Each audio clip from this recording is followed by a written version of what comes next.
Hey y'all, I don't think I clicked on live. So I don't think you guys saw me for about 10 minutes there. I'm sorry. Okay,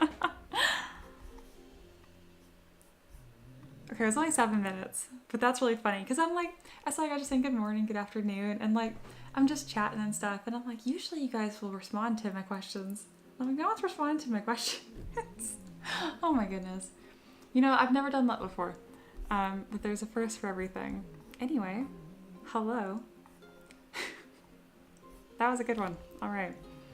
Not a whole lot's happened. I am working on this Grim Reaper. Here he is. And we're going to be detailing this, getting it all ready for 3D printing, all this kind of stuff. Oh my goodness, I can't believe I didn't click live. I just was like, all right, stream's connected. I'm just going to start talking to y'all. Anyway, hello. See, Dragon's here again. Welcome back. Oh yeah, you guys are voting for the burb. I don't want to sculpt the raven, but I will. I mean, I have to do him anyway. It's a request. I mean, I'm excited about it. But I forgot what a bird looks like, so I'm going to sculpt that one completely from scratch when I attempt it again. On my last stream, I just tried to modify it from an eagle, and that did not work at all. They look completely different. Eagles have forward-facing eyes, ravens are on the side, and that kind of blew my mind for a bit. Oh, that cracks me up that I was just like, not live, just hanging out, talking to myself. I mean, what's new?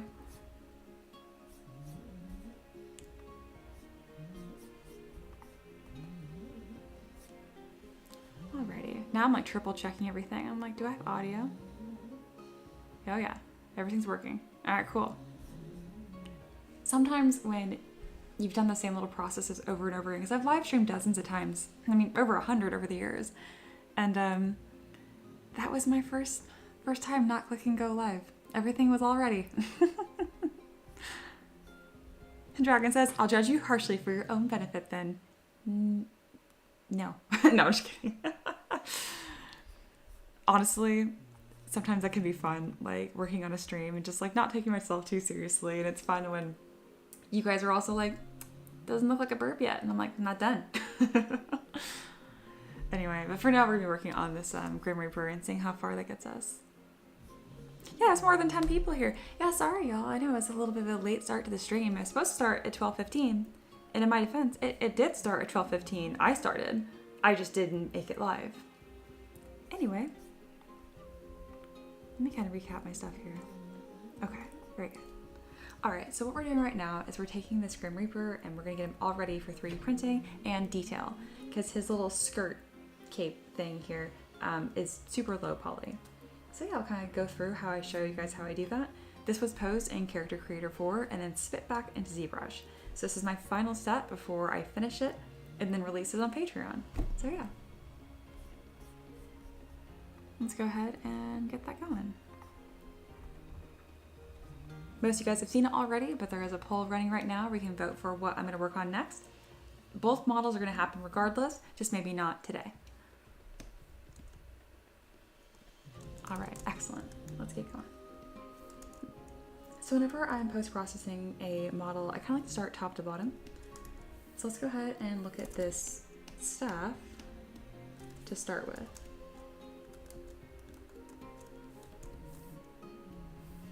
All right, so the scythe here, we've got a little bit of pixelation, so I'm gonna subdivide.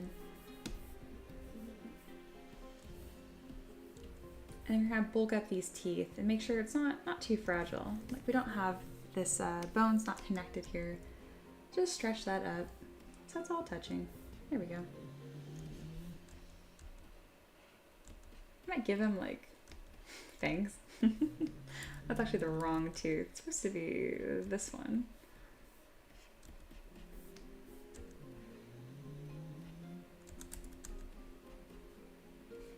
Just a small detail I think is fun. And then we're gonna make the skull look angry, even though that's not technically possible. All right, excellent. I'm happy with how that looks. I think the piece is thick enough, but if I can add more material, I always like to. So I'm gonna go with my mask lasso brush, kind of strike the section off the back, blur that mask, and then with my gizmo, I'm gonna just pull straight back. And you'll see makes it much larger. But it's not going to change like the actual silhouette of the model. It's just adding some more material where I can hide it, so it makes it a little bit stronger. There we go. Oh, Volt the Robot's back. Hi, welcome back. It's been a while. I mean, to be fair, I didn't stream for almost 2 months because, you know, I want to say holidays, but that doesn't really check out. I get really derailed by the holidays every year. And then I flew back to California for 2 weeks. For those who don't know, that's where I grew up my entire life, and then moved to Tennessee last year. So I thought I wasn't going to spend the holidays at home for the first time in my 28 years of life, but I ended up back in California anyway. It was a good time. All right, we're going to inflate these wings a bit, add some more material here.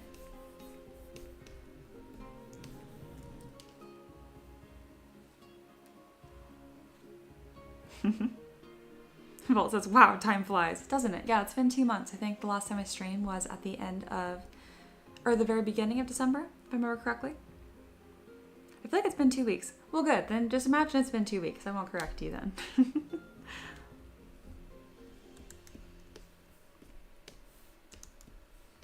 Yeah, sometimes, goodness, time does get away. It's almost been a full year that I've been in Tennessee. We got here on Valentine's Day last year. So in a couple, not even a week, it will be a full year. And it's great. It's just been great. I've been really, really happy here. And Ricky and I are in the beginning stages of looking at buying our own house, our first house, which is really, really exciting. So yeah, I'm really excited about that.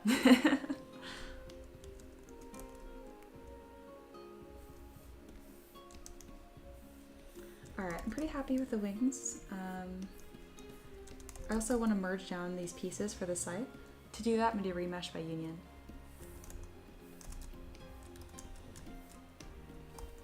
I know it's February, so it's a bit late to talk about holidays, but I hope you guys had a good holiday season and whatnot.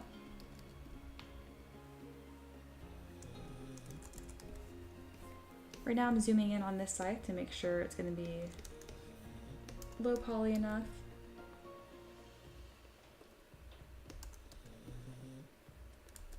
That looks good.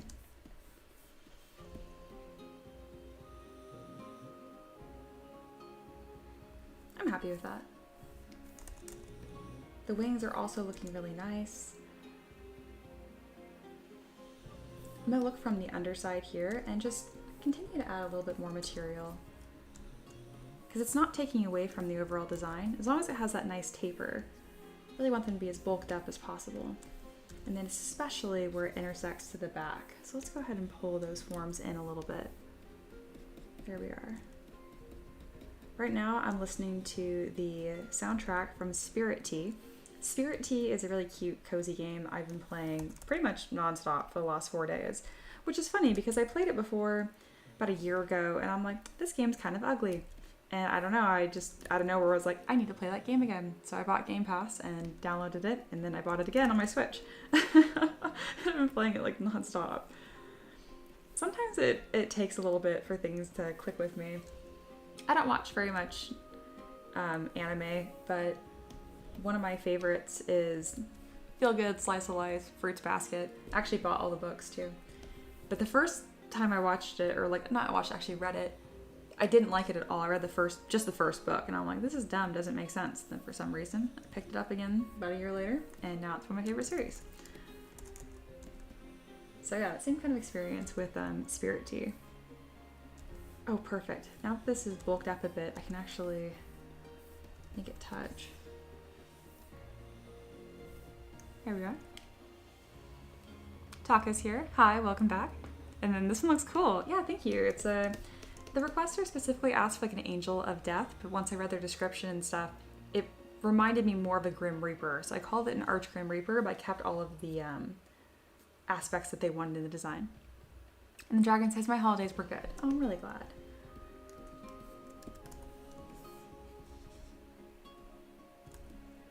I kind of talked about it in my last stream, but I'm really happy holidays are over. I'm a little bit of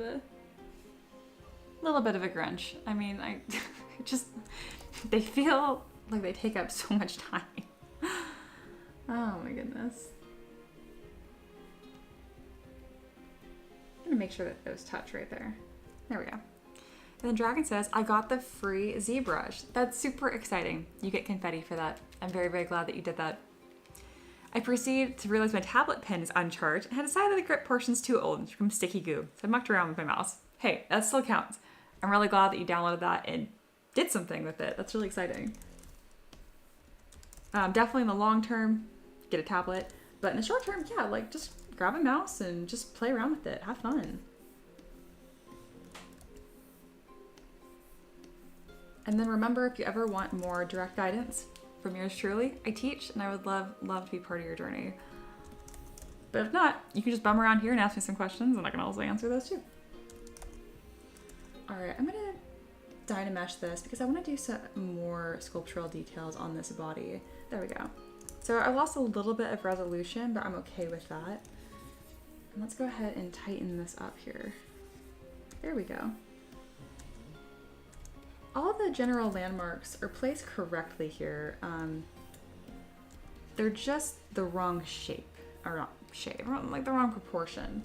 So this deltoid muscle is kind of creasy, which I'm okay with because I want this to look kind of malnourished and monstrous anyway. But we do need to strike out these forms a little better. Kind of some funny elbows going on here. There we go. That's already looking better. I think I put like a spike on his elbow and then it got a little deformed. So let's kind of bring that spike back.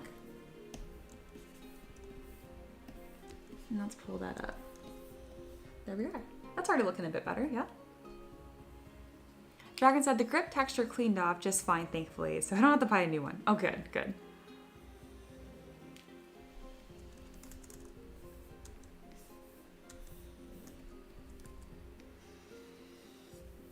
All right, I wanted this to kind of making up a form here that definitely doesn't exist. I need to create this armpit a bit better here. So I'm gonna scoop that out. And then we're gonna kind of just put some lines in here. It's definitely not where that bone goes. And that's okay.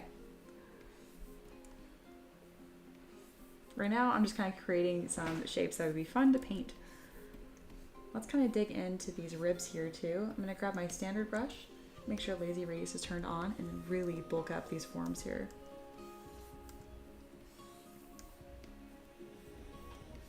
I'm gonna carve these out, still using the standard brush, but you can invert it by holding down Alt.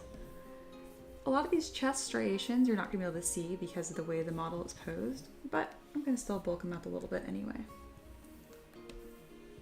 Now coming with my clay brush and just kind of be adding some more of that organic volume to give him this ridiculous 8-pack, but it also makes him look malnourished at the same time. All right, gonna bring out this hip bone. There we go.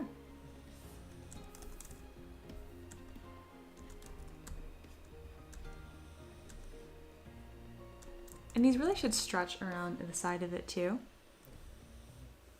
Oh, screen is not moving. Okay, yeah, let me fix that up for you guys. And yeah, that'd be a long time. I have been sculpting away. So let me go ahead and fix that for you guys. It is not moving. Okay, I can double check that.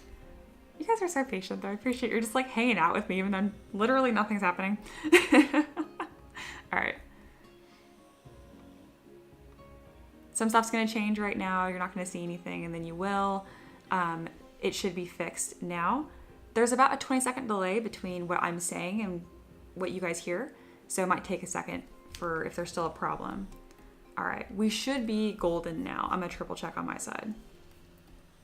Yep, everything should be working. Also, hi Rain, welcome back. All right, that should be fixed.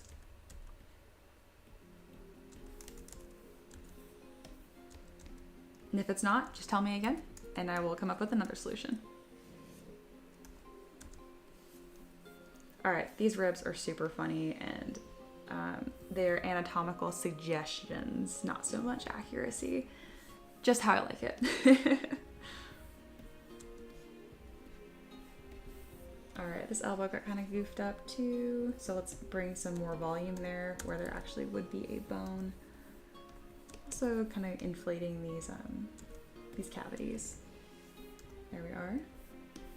Bring it around the front, really kind of pinching that deltoid muscle and then striking out where the bicep would be. I want to put a line there. There's not supposed to be a line there. But I think it looks more interesting, and I can bring that down to this elbow bone. Here we go.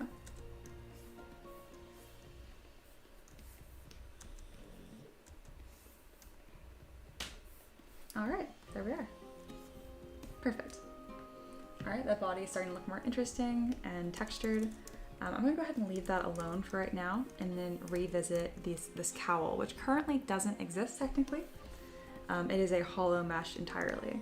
So the way that I fix this, or really not really fix, but just how I construct it, I'm gonna go dynamic. This is located under geometry, and we're gonna add some thickness here. I have to be really careful with how much I add, and I don't want to be adding, I don't want to extrude so far that it intersects into itself. See how it's kind of like deforming and looking strange here? We don't want that. But I still want to extrude as much as possible into the model. It just gives it more integrity when it's 3D printed.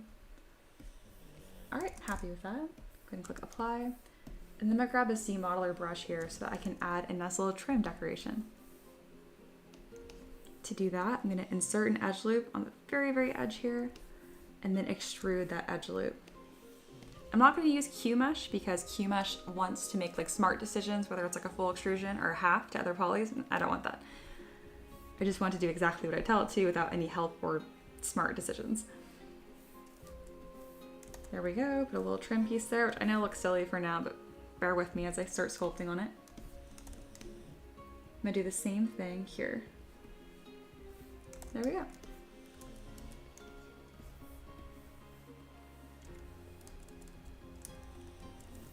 And then let's see how I can pull on these shapes here, because I want to have that point still.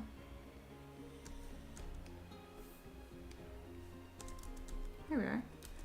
Yeah, so two funny things. Like I actually, the first 10 minutes of the live stream, I wasn't even live. I was just in here talking to myself, and then the screen was frozen. So I think we got all the technical difficulties out of the way, y'all. Thanks for bearing with me as literally nothing was moving on screen. I swear I've done this before. Maniac's back. Hi, welcome. Technically today is my Monday, so if you could afford me the grace of a Monday, I would greatly appreciate that.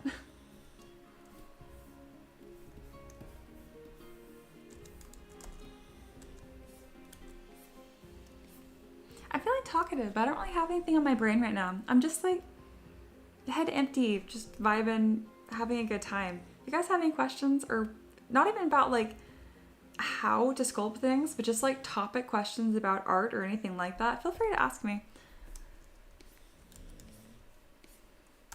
I just don't have nothing's going on today. I'm just kind of like static. It's actually raining right now. There's something about when it's raining, I sleep better. I don't know, less frantic, I guess. Especially when I do fabric folds like this. There's something that's so zen about that. I could even talk pretty detailed about how I do fabric folds if that's something you guys want to know about too.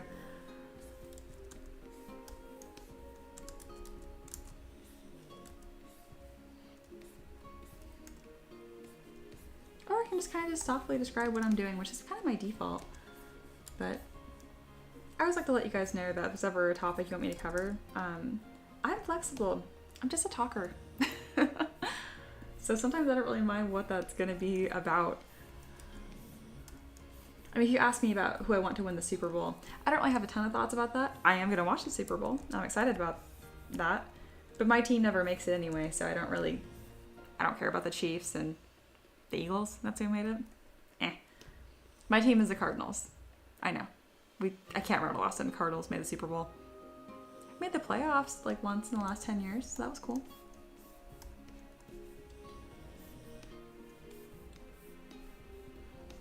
There we go. Awesome. That's looking cool. Dragon asks, this is an in-depth question. Do you like tacos? I do. Last night so I cook a lot. I could talk about food forever.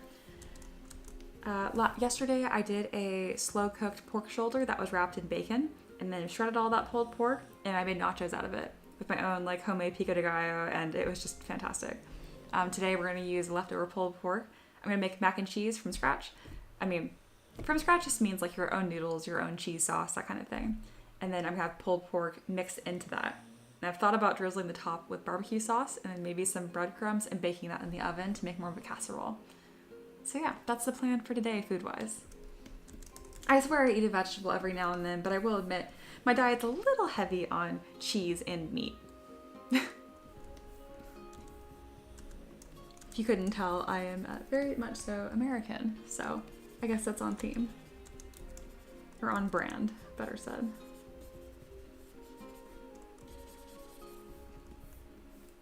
Alright, that's looking good. I still need to add more of this like fabric fold here on the bottom, and I might scoot this up so we can see a little more, of his face poking out. There we go. I like that. Oh gosh, his head looks ridiculous. So I gave him this really weird rounded head shape because it's not going to be visible. I just wanted to fit it to the cowl.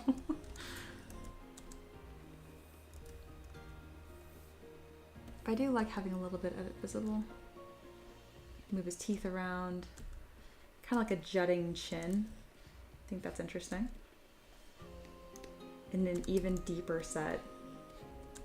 I don't know if it's called a deep set eyeball or if there's just a socket. I don't know. Dragon says, that's hilarious. I made nachos the night before last. No kidding. Same wavelength. The Dragon continues, going to like a salad as a crunchy topping helps me add vegetables to meals sometimes. That's a really good point. My husband and I really like green beans, so I make a lot of those. And I don't cook them, and they're not from a can. I do like fresh green beans with a little bit of like lemon juice and chili powder, and they're fantastic. Maniac says, with the thickness and trim, you added how you'll fix the intersecting mesh, the tight corners. Or does it not matter when remeshing and decimating? You nailed it. It doesn't really matter when remeshing and decimating. So whether you do remesh by union or you dynamesh, it has the same effect. And honestly, these intersecting points, like right here, you can see there's a fold. That's not going to cause a 3D printing error. 3D printing errors, or if that's what you're asking about, I'm kind of extrapolating here. Those are really caused by like holes in the mesh. So let me show you guys something. If I were to draw a mask here, there we go. See how we have like two shells right here and there's nothing in between it? That will be a 3D printing error. That will not print. So yeah, I hope that gives you a little more insight whether you guys 3D print or not.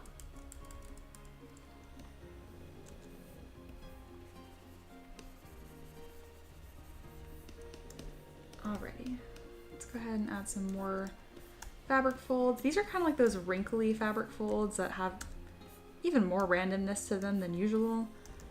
Kind of just trying to add some bumps. There we go. So I'm doing this really quickly, but I am using just one brush and I am going back and forth between adding material and taking away material. And I can do that quickly by toggling Alt on my keyboard, and by toggling I just mean holding. I do use a Mac, so I don't technically have Alt, it's Option. It's the same thing. There we are. Excellent. I think that's looking cool. And then I haven't decided how open I want this to be or how it's gonna fit exactly. I don't know if I remember to give him a neck. Did I give him a neck? I did. Good job, me. But I do need to fix this weird head. Again, I didn't plan for this to be visible, and now it's visible, so I'm dealing with that.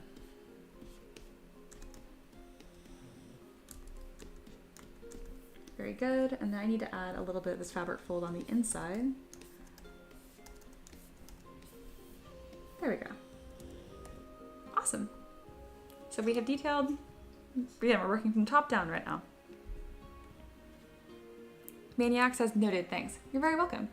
I love that. I was like, okay guys, I don't know what I want to talk about, so give me some topics. And we got tacos and thickness. I like it. Dragon says, I love fresh green beans. Also Brussels sprouts roasted with bacon and pecans. Ooh, the pecan combo. That's really good. That's super, super good. I would have more Brussels sprouts, but my husband hates them. So he thinks they're stinky. And to be fair, he's not totally wrong.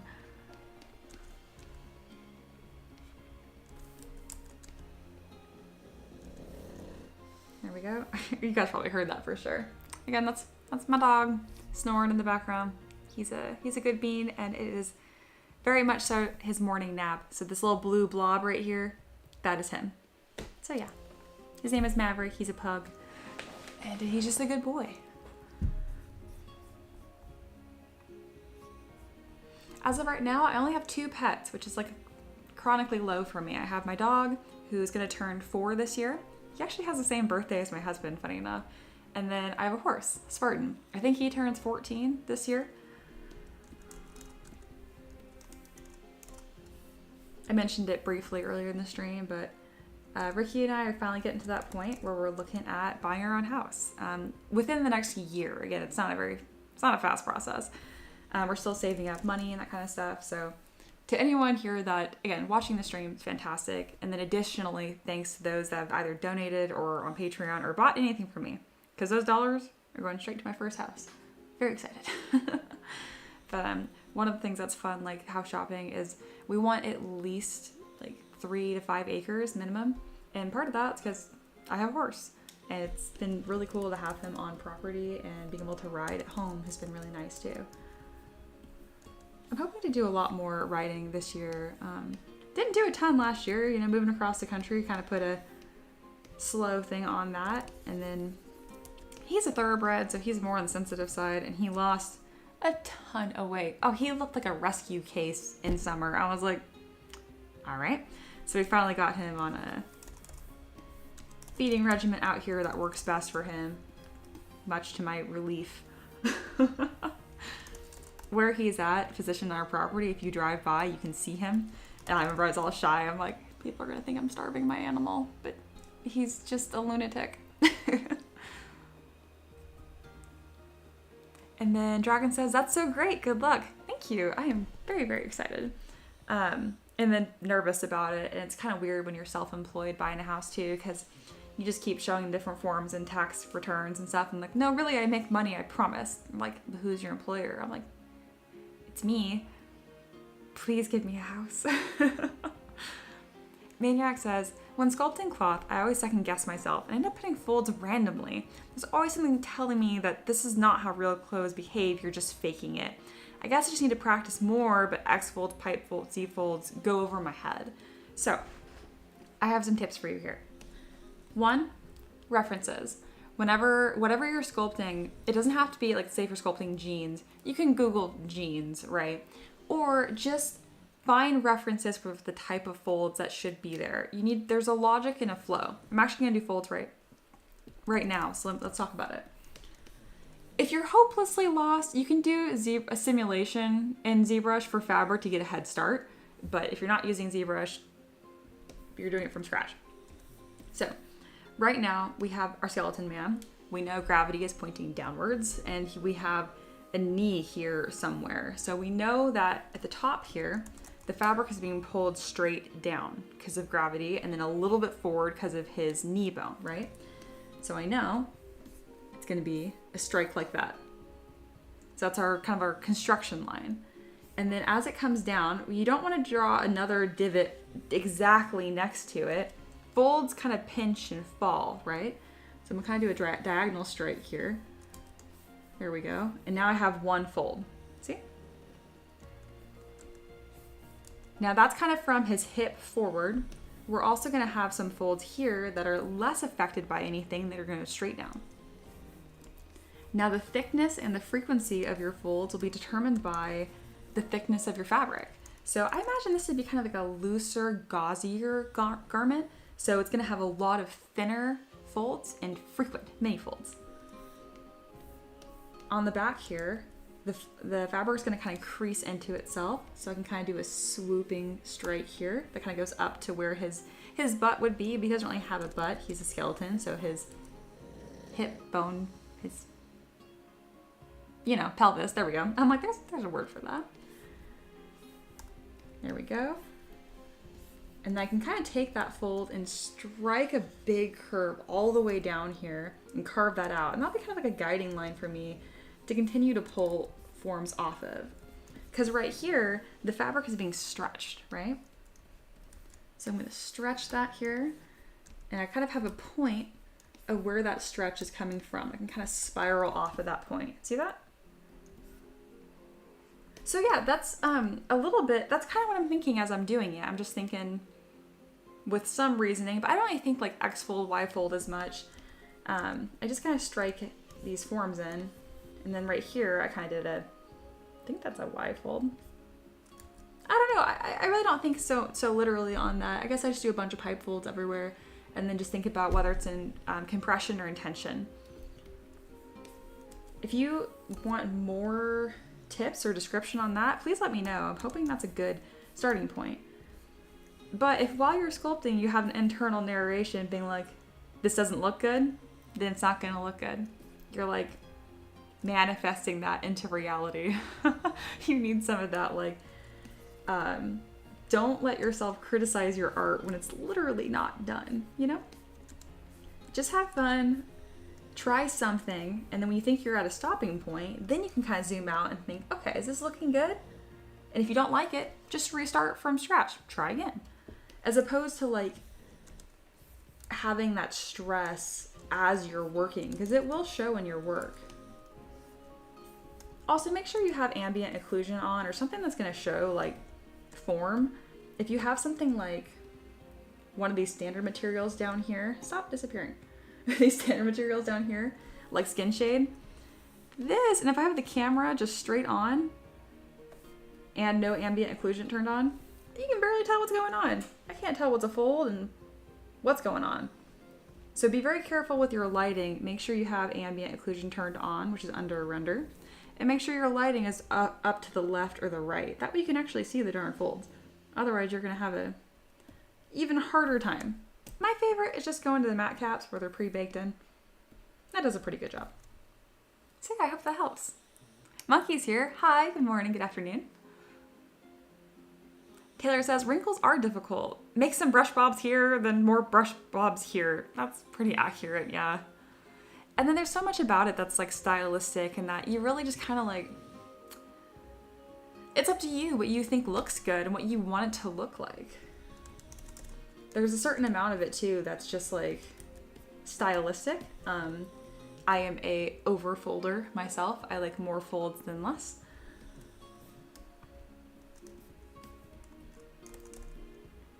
And when I have layered materials like this, so there's this top one here and then a second one that's underneath the base, I think it's important to not texture them the same way. Otherwise it all looks really samey. Oops. So speaking of, now that we're going to be handling this undergarment, I'm going to texture this differently and probably a bit heavier. I think I'm going to do a bunch of really dramatic pipe folds all the way across it. And those are my favorite because those aren't very hard. So I'm going to hide that top layer, just show this. And we're going to strike a bunch of these forms in.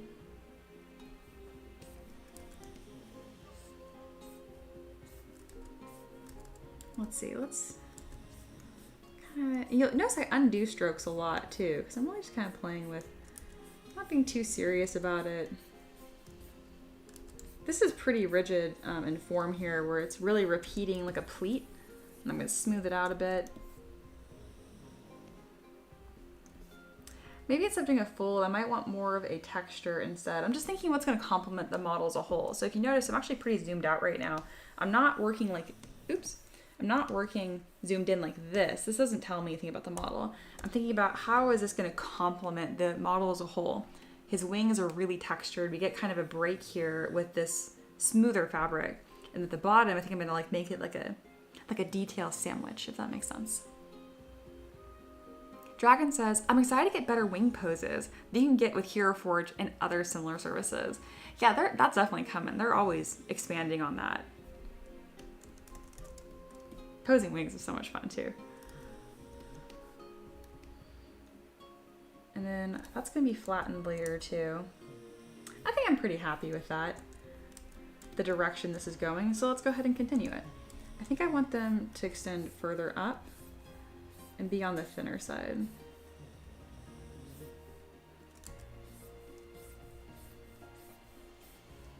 This is pretty heavy and more on the obnoxious texture side, so I need to be careful with thinking if that's what I want. Kind of scribbling in these forms here. All right, let's go ahead and zoom out and let's see what I'm thinking.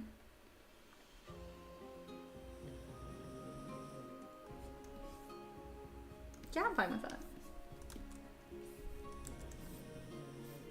There we are.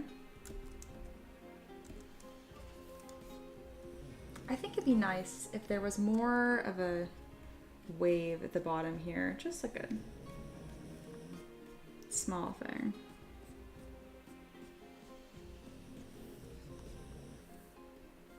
Doesn't make a huge difference, but I know it's there. Yeah, I like that better. And I'll need to do the same thing here. These especially, I'm just blocking in really quickly because these are like paint catchers, essentially. This isn't something that's going to be, oh, you know, the Arch Grim Reaper is so cool because of the little ripple at the bottom of his cape. I mean, like, it's, but there needs to be something there.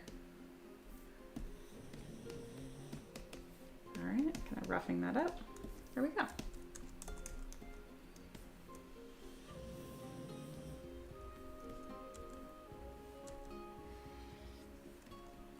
And I'm kind of adding some of these folds here are looking even more wrinkly because I want this to look like older fabric too. I don't want him looking too, he's not going to be in a ball gown, you know.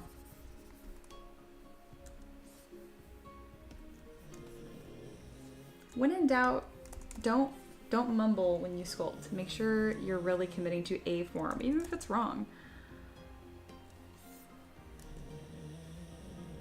Because if you're not saying much of anything, it's going to be hard for yourself to even iterate. Wow, my dog is snoring really loud.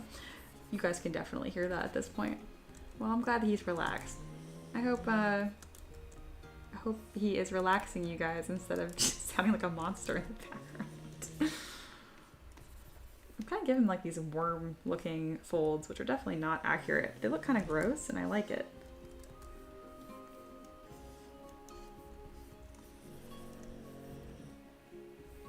I play a lot when I sculpt, and I think that's a big reason why I've gotten better and improved quickly over the years too.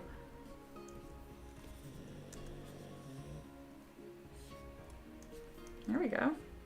It's looking pretty cool, I'd say. I'm happy with that. And I had fun doing it too. All right, I'm trying to grab this top layer here. There we go. Excellent. Cool.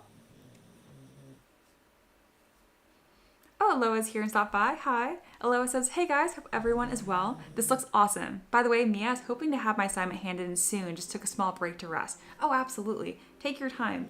My mentorship program runs on each student's schedule. So in this case, it means your schedule, whenever you're ready. And then Taylor says, be bold. I like the advice. Yeah, absolutely. And I say it out loud to remind myself as well.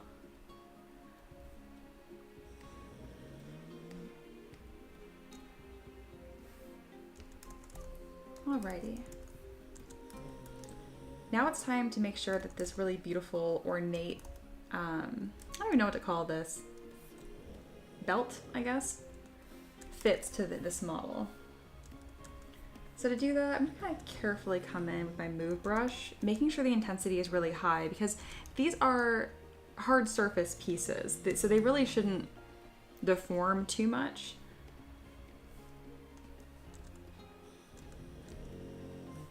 Looks like this got a little scooted over when it shouldn't have, so we're gonna just kind of move that over. Here we go. And then this is the chains. It's really important that they are gonna fall pretty much straight down. Oh my goodness, Maverick. I'm just laughing at my dog snoring. Gosh. It's a lot. I'm gonna have to put a noise gate on my mic just for my dog. Alright, now that we're here though, I feel like the chains are too small. Or it should extend more downwards. So I'm gonna go ahead and do that. I'm gonna drag this straight down. You know what? We're gonna duplicate it. So it's 2 pieces now.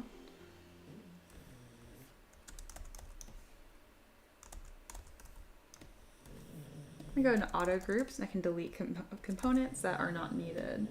Oh, I already Dynameshed this together. Shouldn't have done that. That's okay. I can just line it up.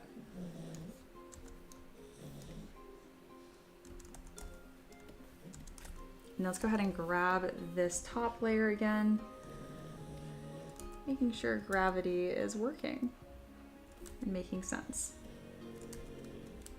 I'm gonna go ahead and delete these so there's 2 separate pieces so I don't have to fight it when I'm trying to grab one layer or the other.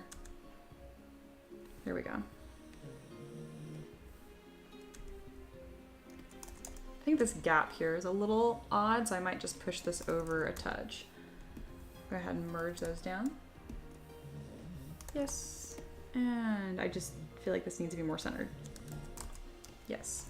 And rotated.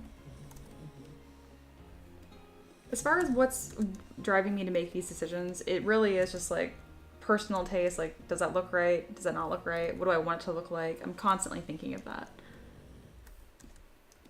I just feel like this should be more centered, even if it doesn't. Even if it can make sense either way, I just think this is more aesthetically pleasing. I'm also gonna scoot this back layer to touch the chains as much as possible, and that's for 3D printing reasons.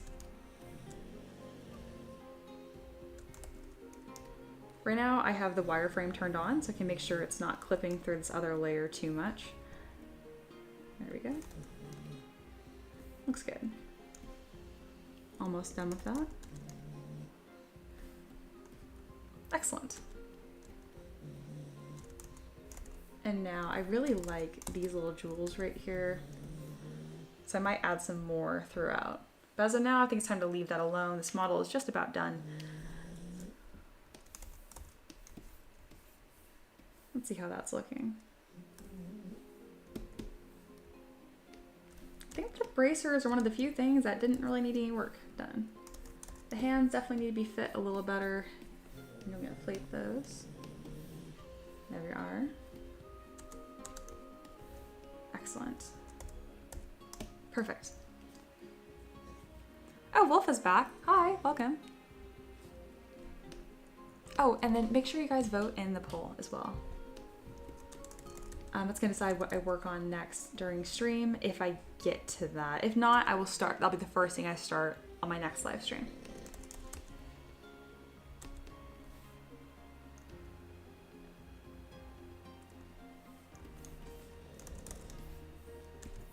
So right now I'm doing a lot of considerations for 3D printing.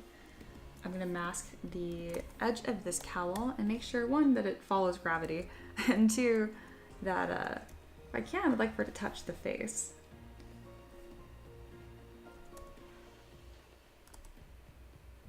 Oh yeah, I can make that work. There we go, just drag that straight down. See, it looks pretty much exactly the same from the front, but then that's one less small piece I have to worry about when it's 3D printed. That little strand is much too thin, so we're gonna just bulk that up. Perfect.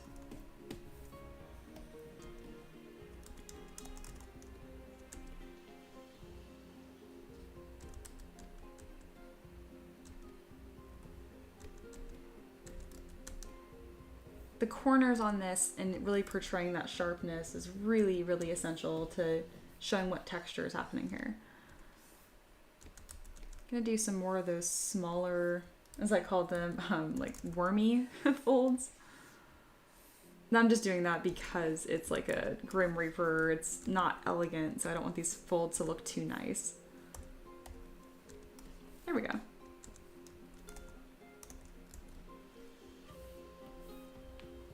All right, guys, I think this is about done. I could throw some additional tertiary textures on here. So I'm gonna grab Dam Standard and Alpha 60, which I use honestly too often. And I'm gonna put some small weathering and detail on here. But I wanna be careful of where I'm adding it. I really think that's too much, but that's gonna catch paint so well that I will allow it.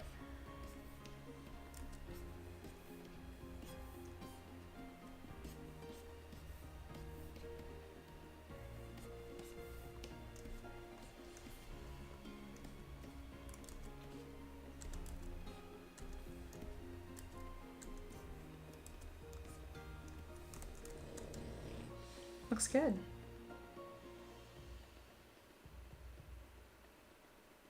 Really slowly rotating this and just kind of checking for any oddities. There's some odd clipping happening right here. It's really easy to fix though. Bam, fixed. Taking my move brush and just moving things around and making sure that everything is just where it's supposed to be. Also gonna add some more material to this by using move and back face mask. There we go. I'm not just making sure those points intersect. There we are.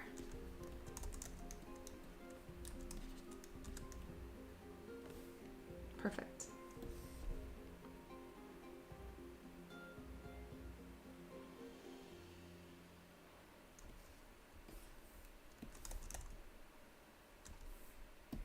I ended up removing these little horns and spikes on his shoulders on the other side because it's covering his face, but I don't mind having them on this side.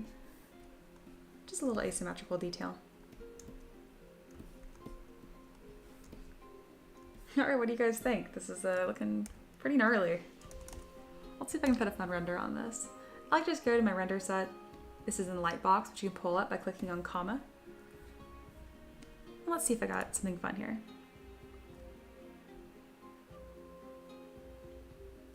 Yeah, it's nice. Alrighty. Wolf asks, do you know if there's a cheap way to get your hands on ZBrush? Well, other than just outright pirating it, which I don't know anything about. No, just kidding. I did pay for my version. It's $40 a month, which is a fortune, but ZBrush Core is only $10 a month. That is your best bet. It has the exact same UI. It has a few less features, but unless you really know what you're doing, it's not going to affect you at all. If you go to Maxon's website and try to find ZBrush Core, you're going to have a hell of a time. Literally just Google ZBrush Core and you can find the spot to buy it. Again, it's $10 a month, and that's going to be your absolute best bet. And the Wolf says, that looks really good. Thank you, thank you. I'm actually going to put the link to ZBrush Core in the chat right now. I'm going to put two links. One is ZBrush Core Mini. This is completely free. You're not going to be able to really sculpt anything legitimate in this, but you can have fun and play around, and this is free. You can't even have multiple subtools in ZBrush Core Mini, so that's why I'm like, you're not going to be able to you don't want that if you're going to be making miniatures or anything. Now this is ZBrush Core, which you can do a lot more with and is cheaper. And Wolf said, yeah, you're right about finding ZBrush Core. Yeah, it's completely hidden. Maxon doesn't, again, it's a really, really good deal. It's a quarter of the price, so they hide it. And that's not even like conspiracy theory. That is just God's honest truth. But yeah, I highly recommend that. And then if you really want to get serious about learning how to use it, again, I teach. Hey honey, what are you up to? This is Ricky. This is the other part of M3DM and my husband. I'm looking for my SD card. I put it in the drawer in this desk. So you wouldn't have found it. Bam, you're welcome. Oh, I just found my AirPods too. I also put them there. I am a chronic putter-awayer. I'm clean. I'm very clean, but I'm also like, I put things away. I just found my laptop charger, my drill bit. Okay, your drill bit shouldn't be in here, but the rest of it, it's fair to be in that drawer. Right, it shouldn't be in there. Bye, honey. Bye.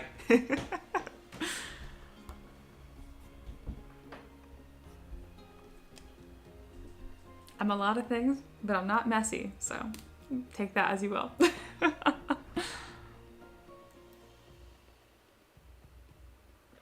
All right, so we are about 45 minutes into this stream, and we have this guy's all detailed. So the next step is just merging it down, post-processing it for 3D printing, and he's set. So it's pretty cool. Oh, Lois says, immersion ruin. Ricky wasn't majestically riding the horse into frame. I know, I'll let him know next time. Ricky already said next time. Geez, he got back up to the loft fast. All right, and Wolf says, hell yeah. Yeah, I'm really happy with this. This is looking really fancy. And we have one more pose, so we can post-process for this as well. Something like this, and do a screenshot just like that. Alrighty, so again, most of you guys have voted. Raven is in the lead right now. Reminder those just tuning in, you can vote to what I sculpt next. Wolf says, can you find or make items in ZBrush Core? I'm actually not sure what you're asking because there's like so many different ways I can answer that. I think you're talking about like custom brushes. No, you can't buy brushes and like import them. But as far as like making items, like the way that I have like subtools and pieces here, like the wings are separate from the cowl. Yes, you can do that. But you can't download pre-made brushes and open them. Monkey says, my wife puts things in random places too. Okay, they're not random. I put them in a drawer where they were out of the way. So it wasn't like just any drawer. It was the drawer on his desk. So you take offense to the word random. Wolf says like stamps and brushes. Yeah, so you can't purchase brushes and load them into ZBrush Core, but you can make your own brushes in ZBrush Core, I believe. I should know, but I haven't used ZBrush Core in so long, and it's largely very similar to ZBrush. I did use ZBrush Core professionally at the very beginning of my career for like almost 8 months, so it is viable. Alrighty, let's go ahead and move this right along. Let's get him merged down and ready to 3D print. Gonna go ahead and just stick this right here, and we're gonna keep on working. So if you're just tuning in, hi, my name is Mia. I am of Mia's 3D Models. I do this full time, and I make D&D miniatures a reality. People support me on Patreon, they request stuff, and I make it. This guy asked for an Angel of Death, and that's what I made here. And that model will get shared with everyone that supports me on Patreon. At the beginning of the stream, we started with this guy up here. I just had him T-posed, and then I brought in this pose version I got that I made in Character Creator 4. Got him all nice and detailed, and now we're gonna get this all merged down and 3D print ready. Because currently this is like 5 million points. You can 3D print this as is, but it's gonna be really slow on your software, so I go ahead and I bring those down so it's just the easiest to work with.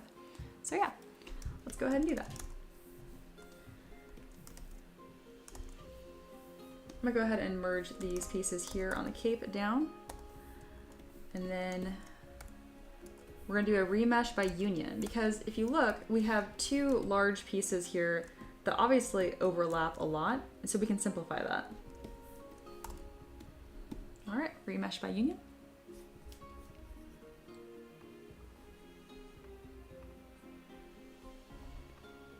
Oh, I also forgot to mention, I mentioned it throughout the stream anyway, but if you're wanting to learn how to use ZBrush and make your own miniatures, I teach that as well. Both the links for this are in the description. All right, on to the next section. So my goal right now is to get this 3D print ready so I can then share it on Patreon. And of course, then get to the next request, which is really my bread and butter this year.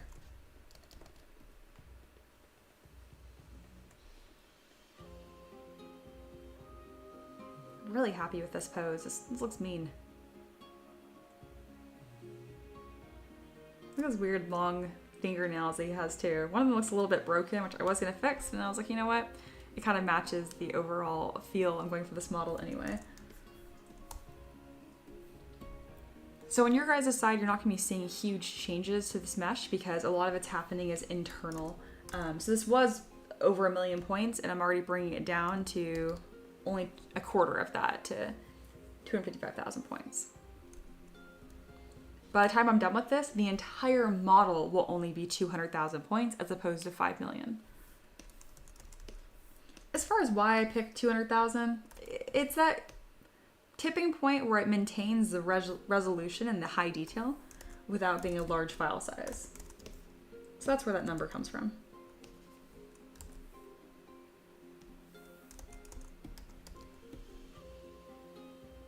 If you have any other questions about specifics or even how I came to do this full time, let me know. I'm an open book.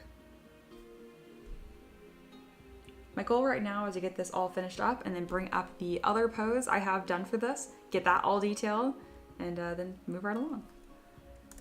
Then I'll probably start whatever wins the poll, which as of right now, the Raven is just barely in the lead.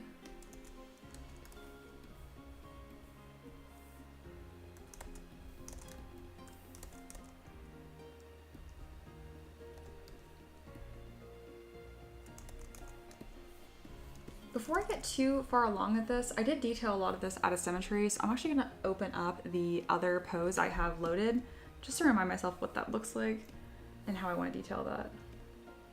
That's pretty simple, because I might be able to reuse some of the detail I've already worked on here.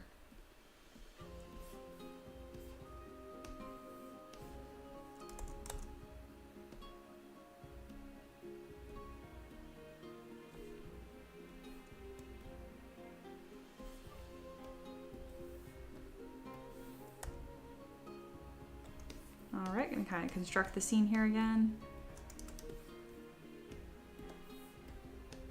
Sweet.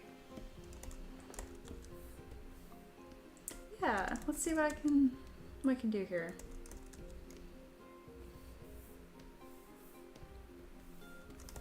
Because if I don't have to re-detail by hand, because I already did this, I might as well just reuse the piece.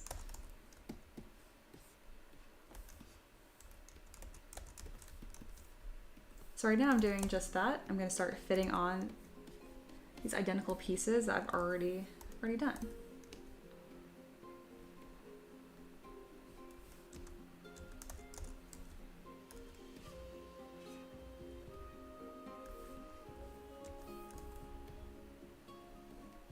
It's kind of like using my asset library, but between just the same, this very same model.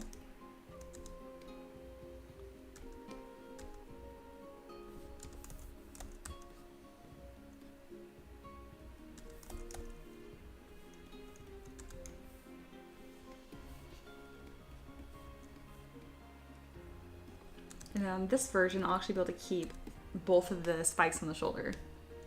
And again, I removed them on the other pose we have because it was going to be obscuring a lot of his face, and it just doesn't make the pose read as well. Alright, this has multiple subdivision levels, which is fantastic. That means it's going to be a lot easier to manipulate this mesh and repurpose it. And what that means by subdivision levels is that I have different levels of resolution. Wolf says, how do you do the posing without smooshing your model? I use Transpose Master or I use Character Creator 4. So in Character Creator 4, it creates a rig and there is some amount of smooshing that will happen regardless of what posing method that you use. And for those that are new to 3D world, smooshing is the official term. But anyway, just know that you're gonna always have a little bit of resculpting to do. But the big thing is just being really careful and intentional with your masking and what pieces you are moving. Having good subtool management is a big part of that too. And by that, I just mean having different pieces for everything. If I had this cowl merged to the skull, this would be impossible to move around, for example. As of now, I'm smooshing this around, but it's cloth and I am moving it to best complement the model.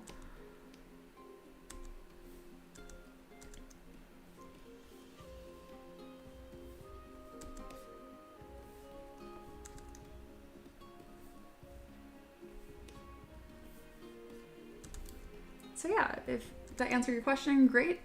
If it didn't, ask again and I'll answer in a different way. I say that to my students all the time.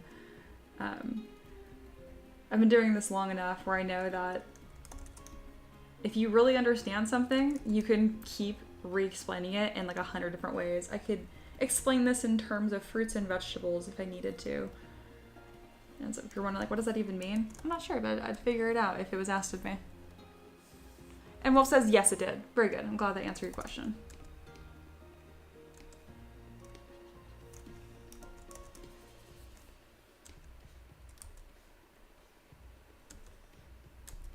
I used to despise posing. It was my least favorite part of the process by a landslide.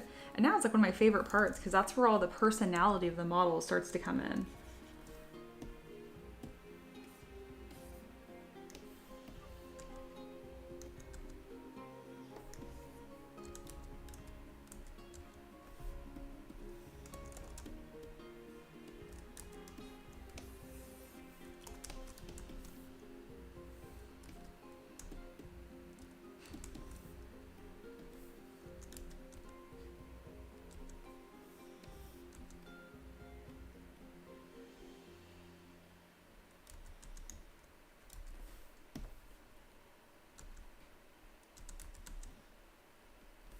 Right now I'm adjusting the face and really giving it some more interesting forms, and even though it's small on a miniature, it goes a long way. It's always worth detailing the face. Always.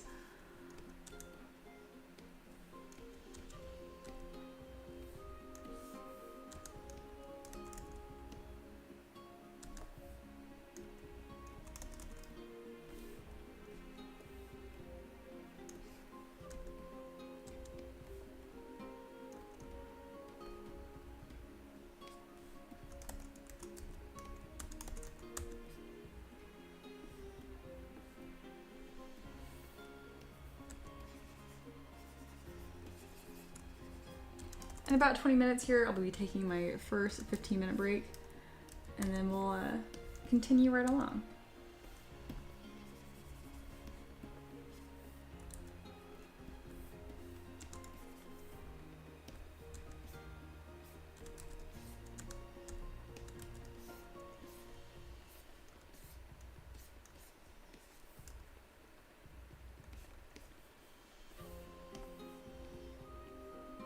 Thank you guys for hanging out while I work, and if you're also at work, I think it's cool that we're both kind of getting work done.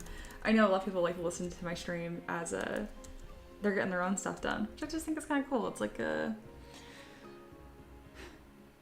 people that watch in all different places. So I'm in Tennessee, United States. I know I have some viewers from Germany and some from California, and it's a cool thing to like visualize. I think about like the little like pin drops almost of like where everyone is right now. I wish YouTube visualized that. I think they're really cool. I could see how that'd be a security issue, but it would be cool as well. All right, I don't think I'm gonna be able to completely reuse this, but I wonder if I mirror and weld it, if I can get away with it, while still keeping the same shape.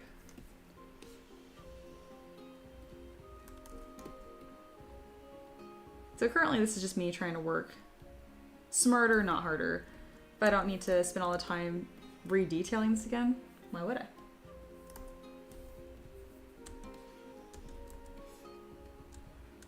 I love what I do. At the end of the day, it's a business and time is money.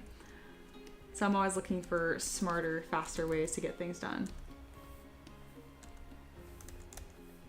All right, let's see if I can mirror and weld this, and oh yeah, that's gonna work out pretty good, I think. Absolutely. So let's go to the space here, and we can go ahead and hide that and see how well this is gonna fit.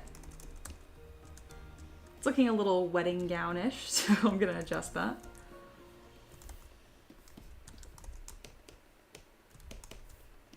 This will be easier to fit the ornamentation too, because it's gonna be just gonna fit straight down.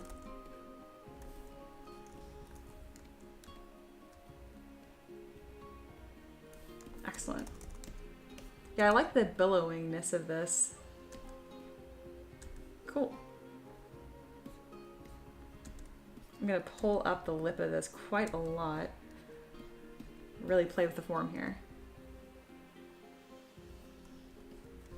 Mikey's is here. I think you're new, so hi, welcome. How did you learn the Character Creator 4 stuff? Did you watch someone? If so, who? Would like to see that. I can't show it on this because this isn't where my streaming setup is, and Character Creator 4 does not have a Mac compatible version, unfortunately. But Character Creator 4, they have a YouTube channel and they have a tutorial on how to do it. It's like an hour long with like a pirate. That's all I watched. That's what I used. So I just followed that, and then it's pretty straightforward. Most of it's done through auto rig. And I only pose certain humanoids in there. If I'm doing beasts and stuff, I still pose in ZBrush and do it manually. Wolf says, I'm at work right now watching you and playing Balatro. Dude, I haven't played Balatro. I'm surprised. I want to.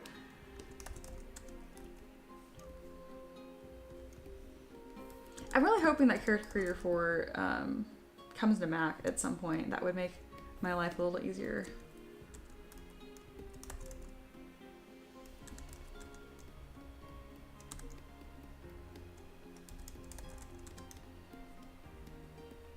Character Creator 4 is something that I really only started using recently, and by recently I mean like in the last few months. So if you're just interested in the pose, if you're interested in learning how to pose in general, I have a ton of live streams where I pose live. Also, the Character Creator 4 process isn't like terribly interesting. Again, I just followed the tutorial almost to a T. It's mostly just like moving different nodes where you want them to go, like ankles, fingers, that kind of stuff.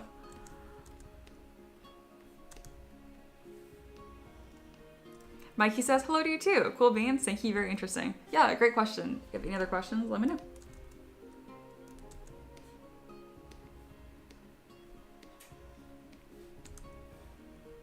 Dragon says, that reminds me of my old job, Wolf. We would sit and play games during slow days. That sounds nice.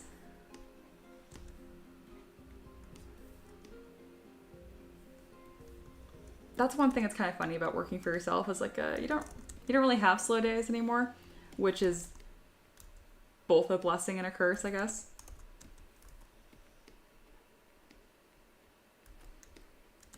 I mean, honestly, I don't mind it. Slow days would drive me crazy, and they did it the few jobs I had before I employed myself. So this year will be my 6th year doing this full time, if I'm doing that math correctly.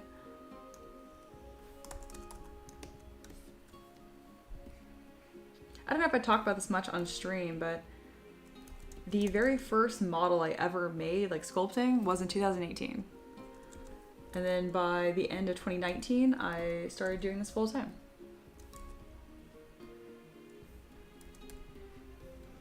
Ricky and I are pretty frugal, and we've always lived well below our means. So in the beginning, we were able to take that risk, and I'm really glad it paid off. I mentioned this briefly earlier, but now we're looking at buying our own house. Again, it's the very beginning process of it, so it won't happen till like within the year. But just the fact that we can even look at doing it is beyond exciting. I feel very, very lucky. I know I work hard, but luck is definitely a big part of it, and I got no problem acknowledging that.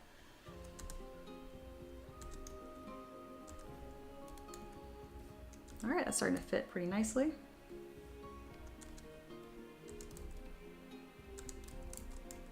I'm gonna kind of push the shoulder up on one side, kind of make this look a little more interesting and asymmetrical.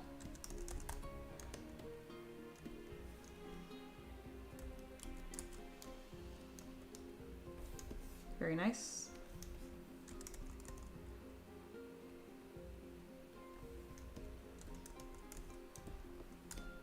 I'm gonna split the wings into their own pieces and add some more material here. My favorite tricks is using move and back face mask.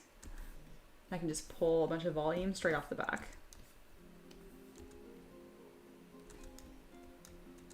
I created these really large, like, shoulder blade-like features, so I can tuck the wings into those.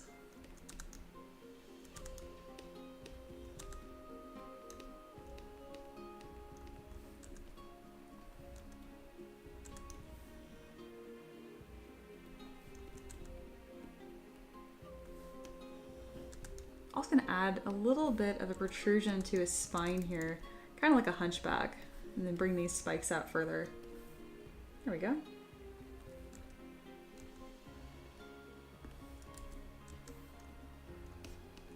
Looking pretty nice. Monkey says, oh hey, you picked up Character Creator 4. I did. I used it to pose some models. This was one of them.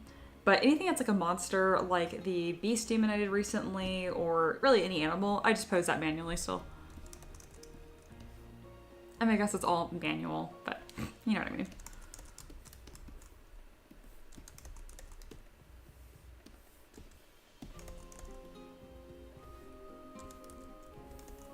I almost lost his fingernails.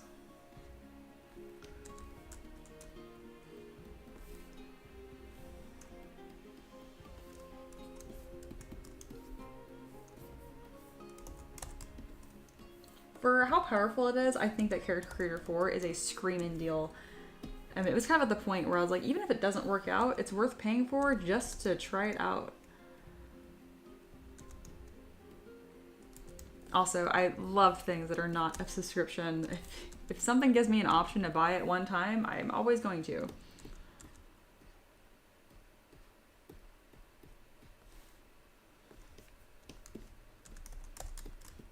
Similar to last time, I'm gonna go in here with my sander brush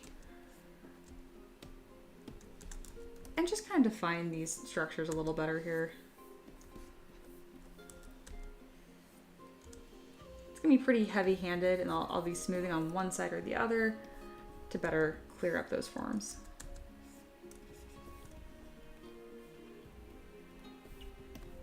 I'm also using the pinch brush quite a bit because I don't want him to look too fleshy.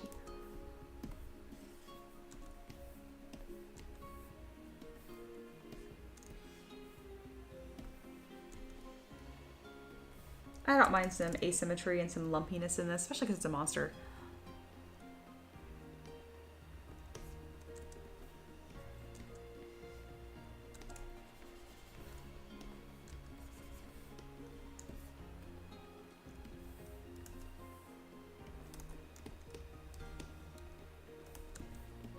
Alright, so I was able to connect some of these wingtips to the back of his skirt, and that's going to be fantastic. Just one less thing to have to support. Everybody likes that.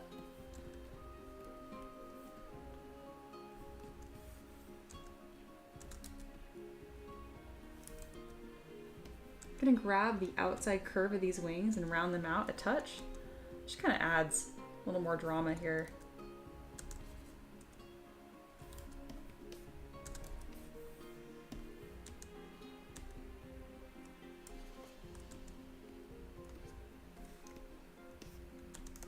That's looking just about done. See, that was a lot faster because I was able to reuse a lot of that sculpting work I did with the first pose.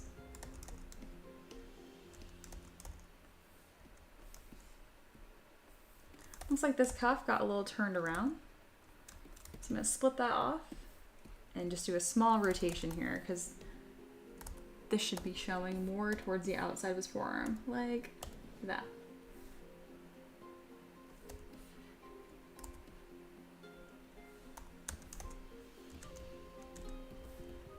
There we go.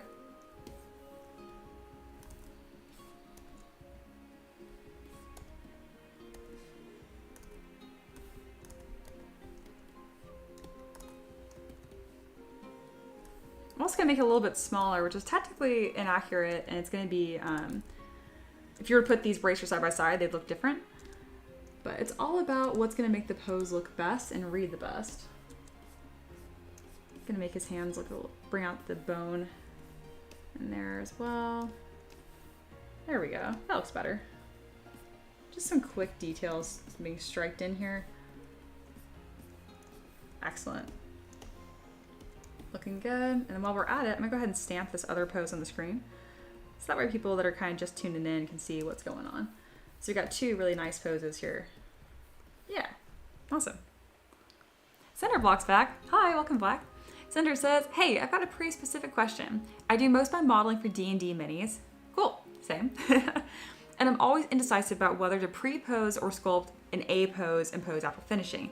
Each has its pros and cons.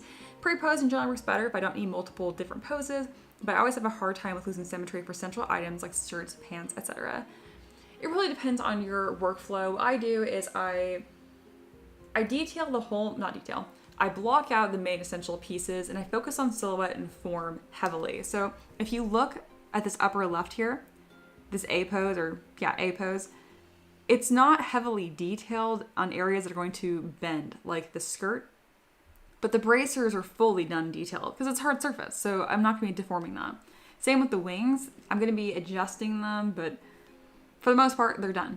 So anything that's me bending a lot, like pants, the skirt, don't detail them. But spend time getting that form blocked out. Silhouette, silhouette, silhouette. That's everything. That's where the visual interest is coming from. Like when you look at something, your brain doesn't process the tiny little wrinkles on his wing. Your brain immediately processes shape and form, and that's the first thing that you should be focusing on when you design as well. So if you're doing like a study to learn like about anatomy and form, and it's more of like the slow, fun study, it can be fun to like pose first, but otherwise, no, it's absolutely inefficient. It's like, if you're like me, time is money. You're running a business here. You want to get things done. So I do as much as I can within symmetry, and then stuff that benefits from being detailed asymmetrically, like fabric folds, excellent. Even though time is money, I'm still an artist. I want it to really shine, right? So I put things where they will have the most bang for buck, the most strength, the most, the best outcome for as little effort as possible. So yeah, that's my answer. Block out, then pose. But if it's hard surface, detail it all the way. Cinder said, yeah, I think that's the key there. The little details seldom matter, especially once the model is printed in miniature size. Oof, isn't that the truth? I won't stop doing it. Well, because when people, like, I get people that'll kind of like lurkers that'll come in and occasionally be like, if it's a miniature, you're not going to see that. And that's not what they mean. They mean like, oh, why are you detailing hair strands? But in my head, I hear like that annoying voice because I have printed over 1,000 models of mine. I know what's going to show up at this point. And the reality is if they can see an eyeball, that's how small your details can be. And so that's how small I do them. Even though you might lose like this tiny little vein here and there, it's worth having in. And I have a big enough fan base where I have people that don't even print my stuff for D&D. They print it for these statues and 6 inches tall. So it's especially important for my stuff that it's as detailed as possible because I have an audience that utilizes all aspects of it, which feels good too because I'm going to detail it like that regardless. Really good question though.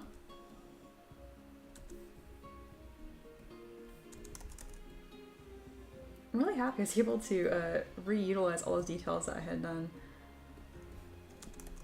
I like it, I like it. All right, similar to last time, I'm gonna make sure that this has more volume on the back, just so when I remesh my union, I don't have to worry about any gaps. It is fitting a little funny to the body, so let's go ahead and fix that.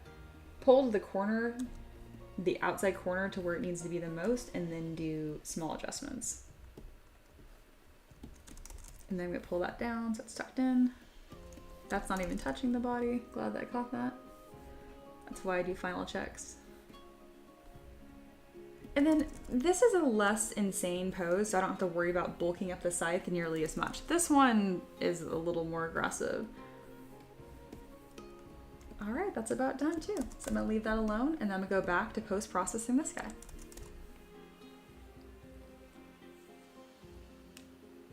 Cinder says, thanks for the detailed answer. Okay, yeah, I'm glad you appreciated it. I know it was pretty in-depth. Wolf says, that is a great question and answer. I'm really glad you guys appreciated it. I do my best to be as succinct as possible, especially with topics I have a lot to say on. I know it's better to keep my answers short and detailed, which can be really hard to do when you're trying to like edit live.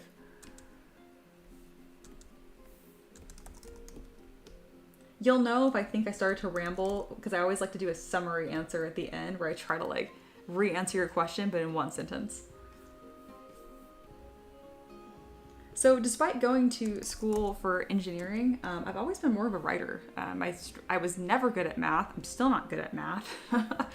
I always excelled in my English classes and papers.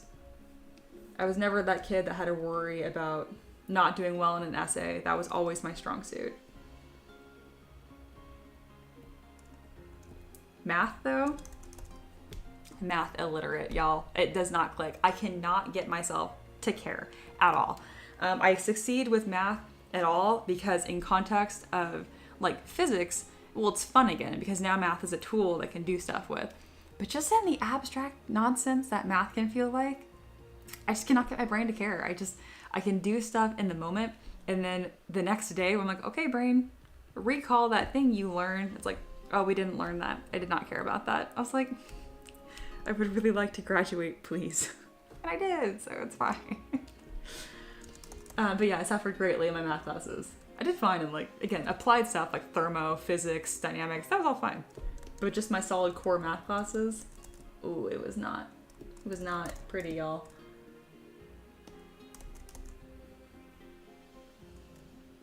And to be clear, I do think math is cool too. I mean it quite literally when I can't get my brain to care. It's like I didn't have a say in the matter. All right, doing a last check on all of these, making sure nothing is too high res before I merge it down. Like this is 3 million points and it definitely doesn't need to be. So let's go ahead and remesh by union and then bring that poly count down. Cinder says, and quite frankly, I tried doing an A pose and then armature it all, etc., etc. It was awful because the weight painting and small details led to so much wasted time. Yeah, I feel that. Also, I'm not sure if you're doing that in ZBrush, but the rigging in ZBrush is more of like a suggestion. It's not very good. So you would have especially had a lot of detail loss. Dragon says, me too, feeling about math, I'm sure. Wolf says, I love to write, but I'm so bad at it. I love that sentiment. I could talk about that for hours at a time. Do things that you're not good at and enjoy them anyway. I think that being good at things is so, so deeply overrated. Truly. Monkey says, I'm good at walls of text too. You're also a great writer though, Monkey. Dragon mentioned, everyone sucks at first, Wolf, don't give up. Yeah, this is true. But sometimes you'll find things that you're untalented at and you might be bad at it for longer than you're good at it. And that's good too. Cinder says, I'm a Blender guy. Yeah, I'm a Blender snob. And I say that truly because I don't have any good reasons for not liking Blender. Just didn't like it. Just didn't click with me. But there are some things in Blender that are pretty awesome, obviously. One being that it's not subscription based. I hate that Maxon has done that, but that's neither here nor there. All right, this is looking good. And now I can kind of continue to merge these forms down.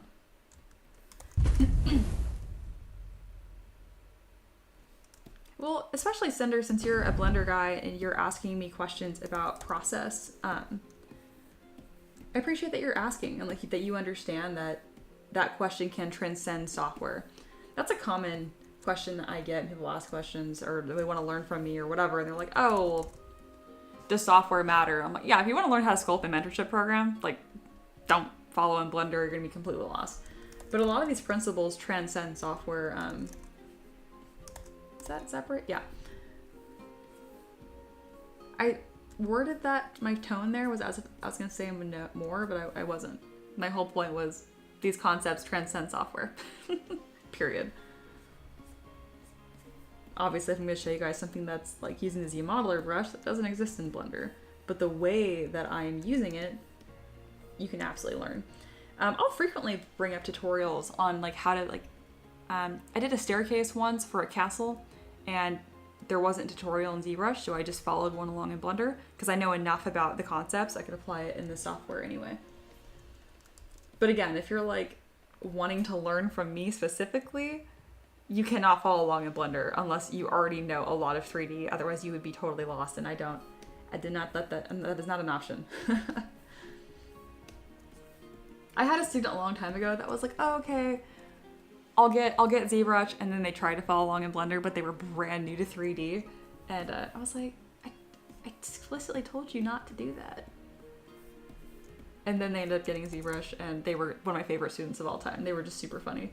They're one of those people where they have to try it their way first, even if it's going to be wrong. And I'm like, you know what? I can respect that.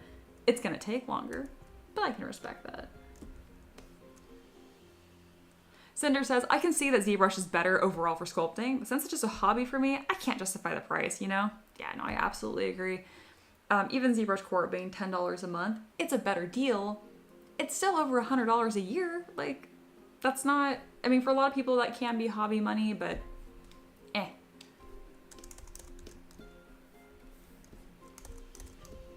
this is looking really good.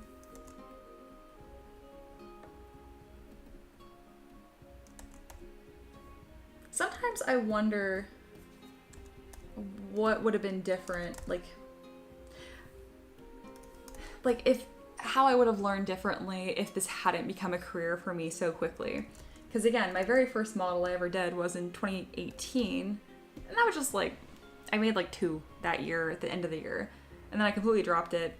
And then 2019, I picked it back up, and then I was taking requests for free online from people, and that kind of snowballed, and suddenly I was making money from it.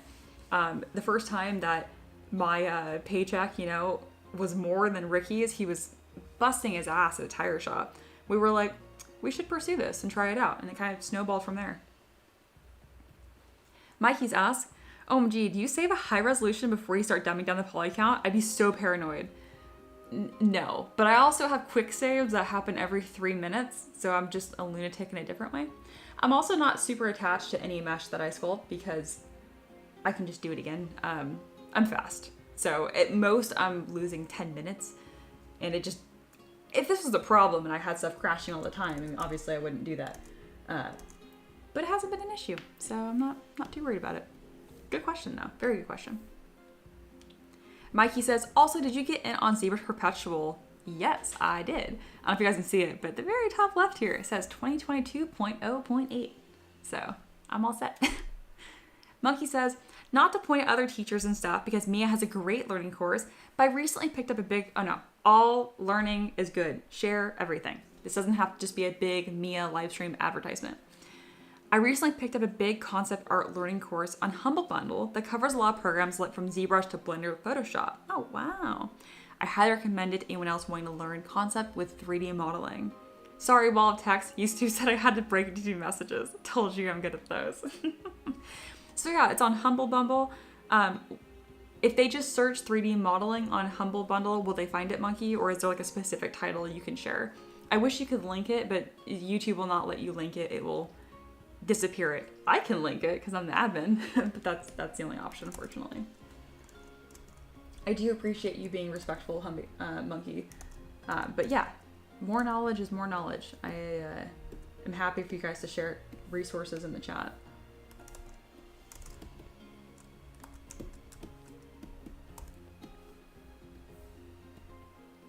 Someone recently joined my Patreon. They paid for a year up front, and they left a really sweet message in Discord just being like, I can't believe I get all of your stuff at once. Like, this is a crazy good deal. And Ricky and I do well for ourselves. We could monetize things more aggressively, but the fact is that we do this full time. We live very comfortably, so I'm not hurting for every dollar, if that makes sense. It feels good to be the opposite of the starving artist stereotype. I mean, I have a horse. That should tell you guys enough right there. Not that horses are an endless money pit, but like, kind of.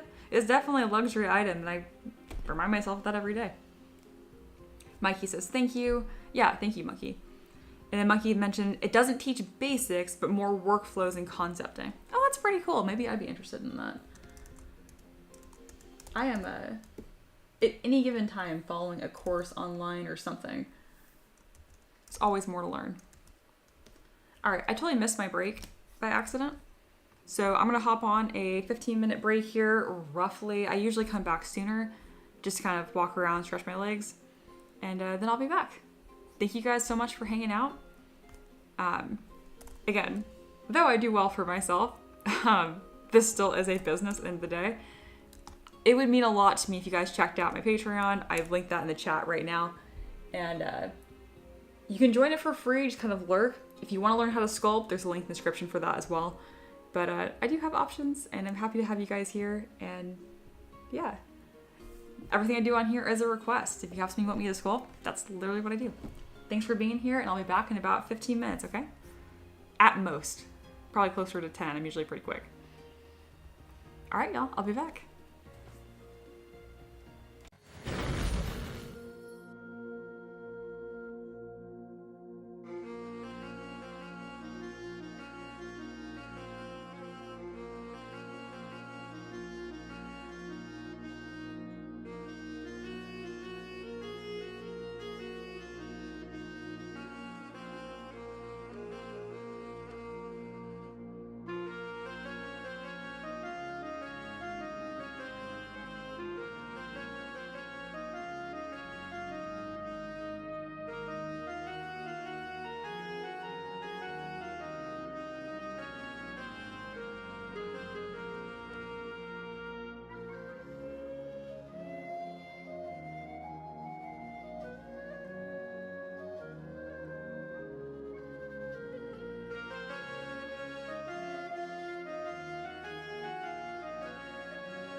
Alright, hey y'all, I'm back.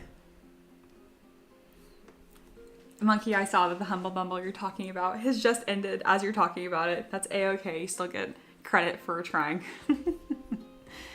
And then Dragon says, I don't want to do school, pouts. What are you going to school for? Are you in college, very end of high school, struggling? And if you're going to college, what are you going to college for? Maybe if you talk about it, you'll feel inspired. All right, we're going to wrap this up here. We got 2 of these awesome poses going. I'm lowering the brightness on my screen. There we go.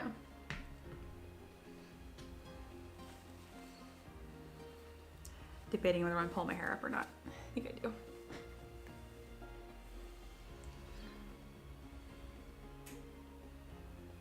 I'm really avoiding this raven that you guys keep voting for.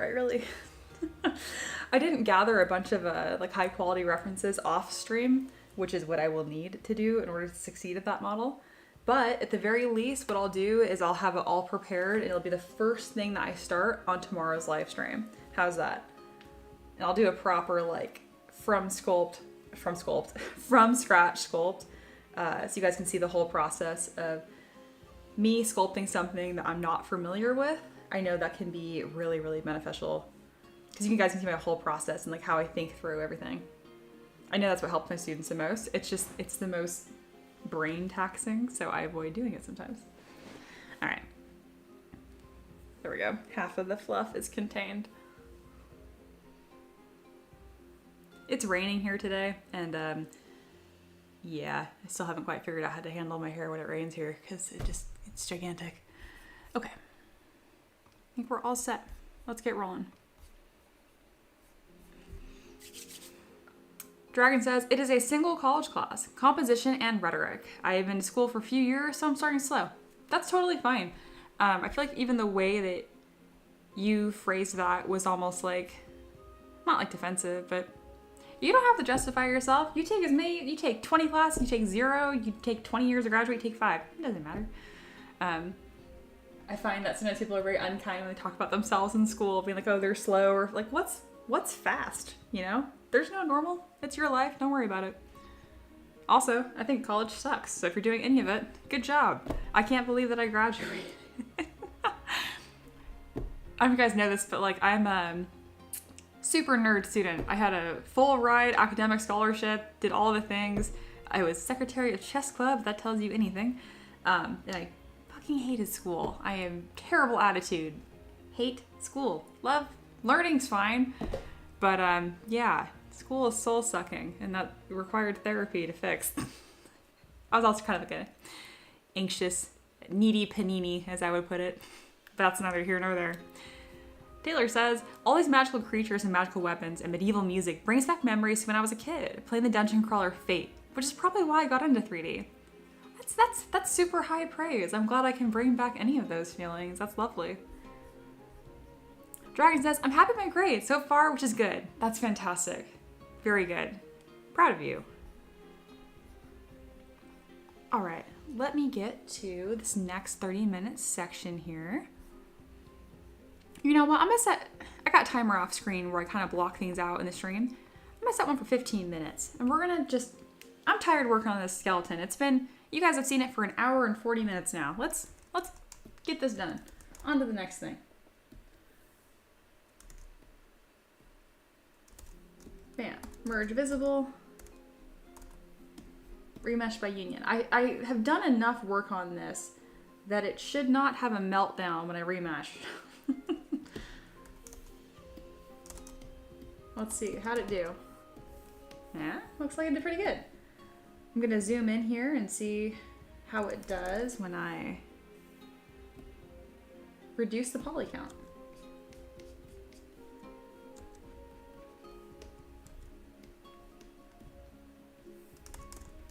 Usually about 220 is what I shoot for.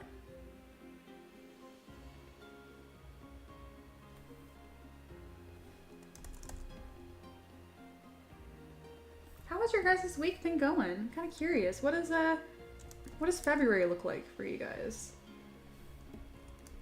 For me, it's kind of like a return to work, which has been nice. I have so much planned this year, and I really, really excited to really get some projects done, and it's gonna be good.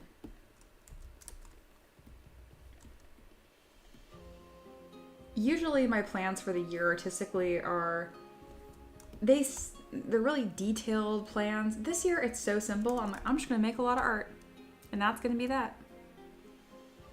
Not gonna overcomplicate it.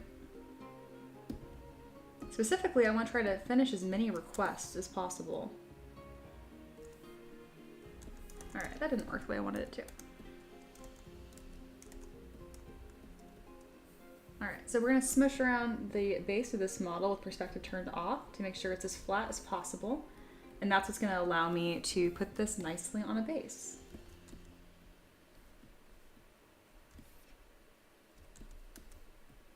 You'll see I'm coming in with that mask rectangle, and that's kind of just a reference of how flat it's looking. Like, we don't want this bubble here. So I'm gonna flip over the underside and bring that down. Very good. Now let's see if I can do a knife trim. No, it didn't want to. Let's try again. Wow, it really doesn't want to. We're gonna save because don't want it to crash. Dragon says, my sister and I are going to see Elton Brown. He's an old Food Network star that does this silly food science and comedy show. That sounds lovely. I hope you guys have a great time.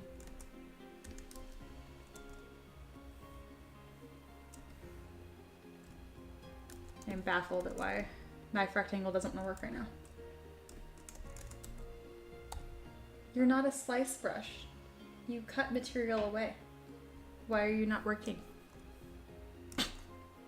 It's creating a polygroup, which is hilarious. It's exactly not how knife works. Wow, everything that I'm doing is doing that. Interesting. Something you can do is close holes, remesh. Sometimes if ZBrush isn't acting the way you're expecting it to, you just need to like deform the mesh in a way that makes it different at all. And it seems to forget what the problem was.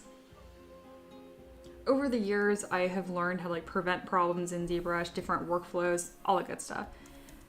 But every now and then there are some things I do that are just quirky to appease the ZBrush gods.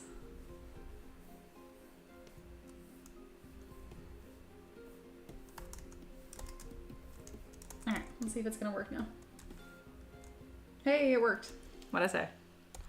Let's actually use the brush I wanted to use. And why'd that work? I don't know. I don't care. I got it to work, so we're not gonna worry about it. Alright, we're gonna zoom in here and just double check to make sure. There's a lot of little things I can clean up that I'm tempted to, but at the end of the day, it's not really gonna change or improve the model in a substantial way. Saying that out loud so I don't spend an hour moving around tiny adjustments.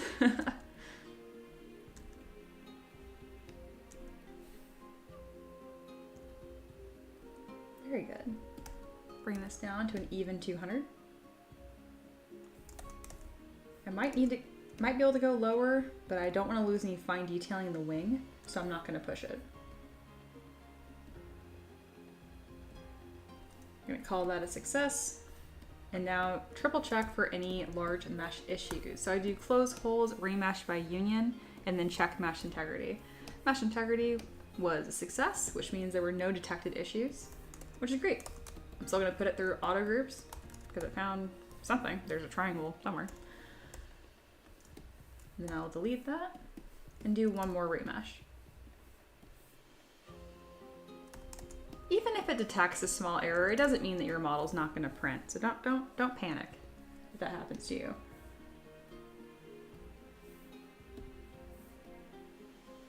All right, back to this mesh here, which is mostly done. I'm going to start giving this the same treatment as earlier. This one has some larger waves on it, so I want to be careful to make sure the majority of it is touching the base, especially the back end here. Yes, that looks good.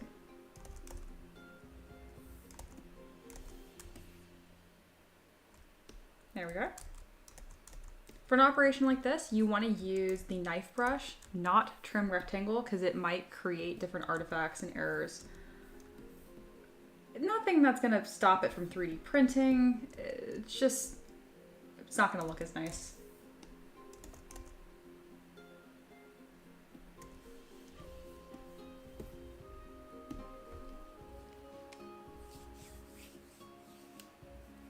All right, the poll is narrowing down. We are at 56% for the Raven and 44% for the Warlock. Over 20 of you guys have voted. Thank you. That's awesome.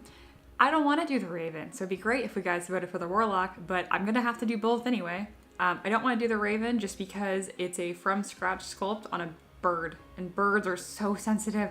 You like move the eyeball too much. I'm like, oh, now it's a different species. And I'm like, it is really, really good practice though. I was kind of expecting, as I said that, to watch someone else vote for the Raven. And then Ricky, talking to Dragon, said, cool, Good Eats was one of my favorite cooking shows to watch. Really? Ricky is my husband. I'd never heard that. That's really cool. Learn something new. Dragon says, more proof knives are a good tool to have around in any profession. This is true. This is true.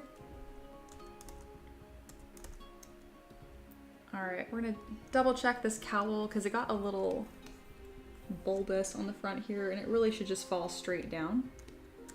Tuck the head back in, which I normally don't do. This is like a cardinal sin. You never deform the body underneath to fit the clothes. But every now and then I break the rules. It's fine. It's especially when it's a monster and I'm not trying to convey volume underneath it really.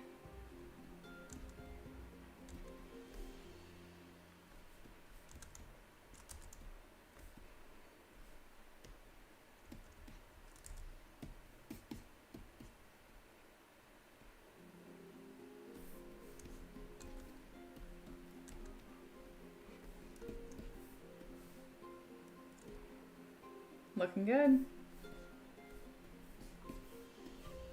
Oops. Oh, I haven't adjusted. This skull doesn't match the one on the other. It's also really, really low res. Let me give it the fangs.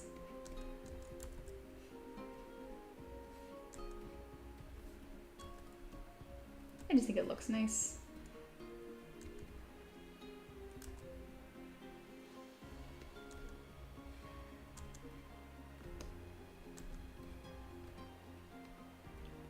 Making sure they touch, even though it kind of looks silly, it's going to make the model more interesting still. And I'm going to inflate the whole thing. There we go. I know it's like really pixelated looking, so I'm going to need to split this off into its own piece to recover that.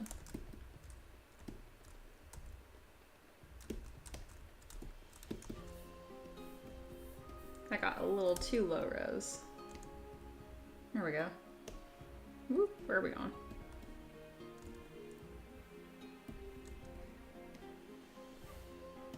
That's better.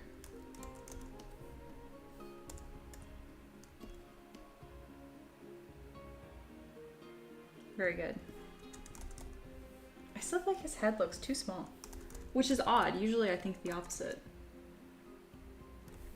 Especially with a really tall model like this, having the head small is key to showing those proportions correctly. I see it all the time. My students sculpt stuff like giants or large monsters. They give them this giant head, smaller head. It'll make the whole model look larger. There we go. That looks better.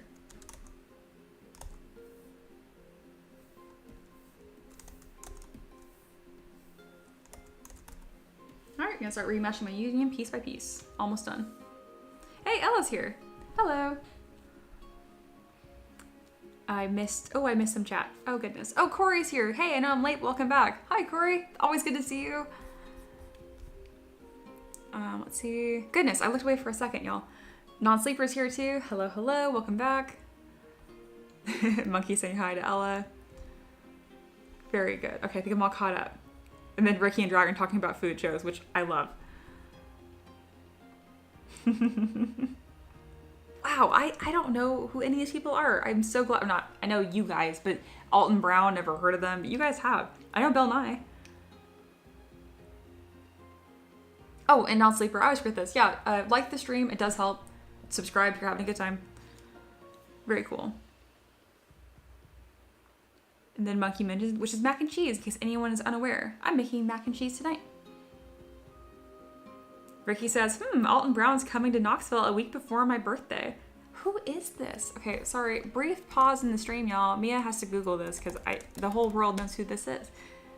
Nope, no idea. Never seen this man in my life. But yep, he was on Food for Thought. Well, he looks like a very nice man. I just don't know who this is.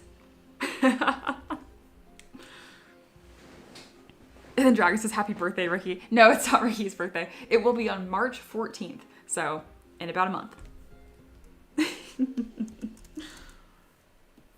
He'll take birthday wishes early, though. He loves his birthday. We always do stuff every year. Like, that's really fun. It turns into more like a birthday month. It's like an excuse just to have fun.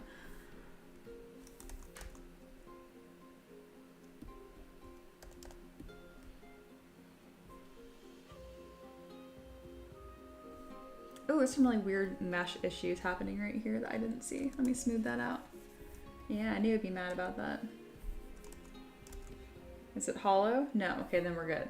If it was hollow, we were gonna have a problem. I am gonna just mask these areas though and delete them because that makes the brush happiest, and then smooth. Bam. It's like it never happened.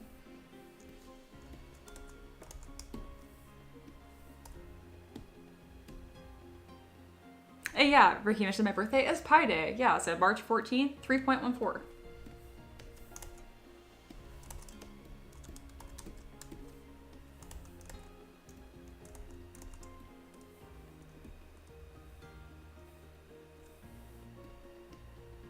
All right, I'm able, the rest of this is pretty low res, or not low res, but like lower poly. So I just go ahead and merge them all down quickly. I'm gonna save just in case it throws a tantrum. And I can go ahead and merge these and remesh all at once. Assuming there's no mesh issues, there's not. Beautiful. Remesh by union. Almost done with this.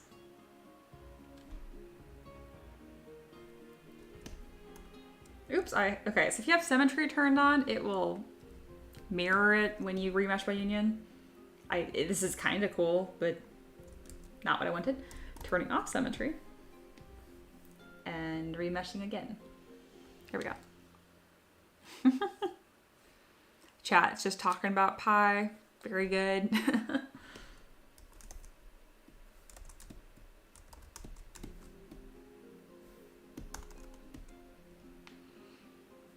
I am excited for lunch. I am definitely hungry. Ooh, there is an error. There is a problem here. Yep, that's a problem. I thought I deleted that too. Here we go. This is one of those base layers that I'd kept there when I was walking out the silhouette. I don't want it there still. All right, we're triple checking for problems this time. All right, we're good. We're good. Remesh. It is hard to pick a pie. Dragon prefers pie to cake. I do not. I am more of a cake person. I don't know if I can run multiple polls at a time. All right, the Raven has won by 52%. Can someone else vote for Warlock? I don't want to do the Raven today. But I am going to do both anyway, so it doesn't matter. You know what? I'm going to have only 30 more minutes left on this stream anyway, so I can just get that started. It's not a big deal. Raven's gonna win, and then at the beginning of our stream tomorrow, I'm gonna start with the Raven right from the get-go. In the meantime, I'm putting a new poll up because this is important. Is this more of a cake or a pie community? I can't vote, which is super lame because it's my stream. Why can't I vote in my own thing? Anyway. I vote cake, but it doesn't show because apparently I can't vote.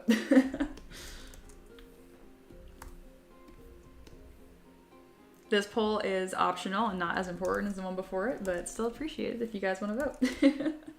maybe depending on what wins, cake or pie, maybe I'll do a mimic out of it. We'll see. I'll store that for a later idea. Pie is winning at 80%. That's outrageous. My cake vote mattered. Oh, it's losing? Oh, no, it's winning. It's cool that it updates live.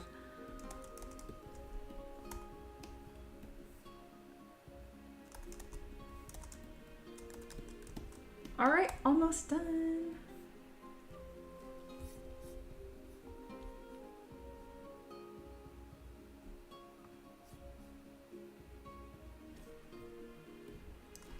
Dragon says, but chocolate cream is good, and apple and cherry, and that's true, there's many options. Monkey said, just Googling best pie in the world, and it makes me once again question the UK. They said liver pie, like, what the fuck? Yeah, liver pie, isn't that like blood-based? Like, what? Or like, as in like liver chestnut? Or is that a color of horse? I don't know. I would have to look into that.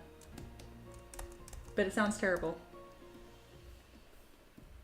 If I had to pick a favorite pie, it'd probably either pecan or lemon meringue. As far as cake goes, anything chocolate. But I also like carrot cake and red velvet.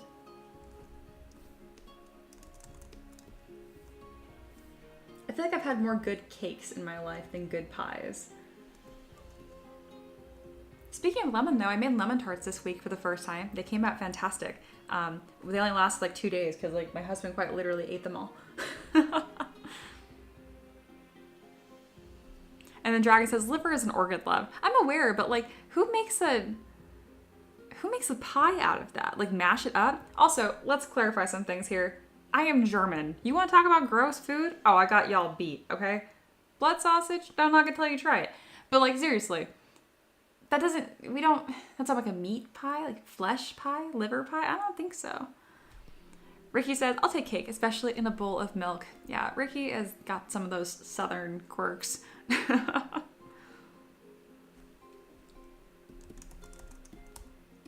Alright, this is almost done here.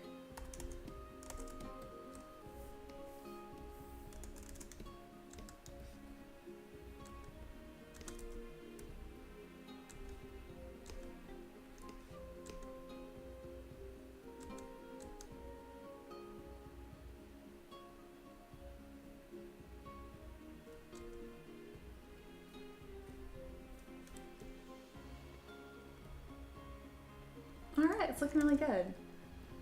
So now we got both of these poses. I'm going to throw them into the same tool. We're going to clear our screen here. Dragon says, it's like pot pie, not dessert pie. Oh, yeah, I guess it makes more sense, like chicken pot pie. Still, primarily dessert. Like, also pie crust makes it perfect for mobile versions of any pie. That's fair.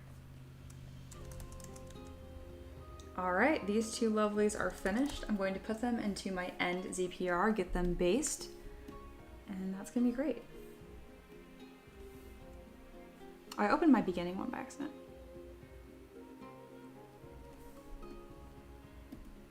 Monkey says, yeah, I'd have to go pecan pie. My grandmother used to bake one for me every Thanksgiving. Like, one for me alone in addition to everyone in the family. That's really sweet. That's a beautiful memory. Love that.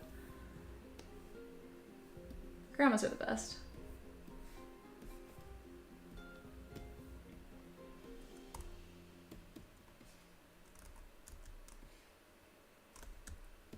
Alright, so this is where I proportion myself to 28mm scale.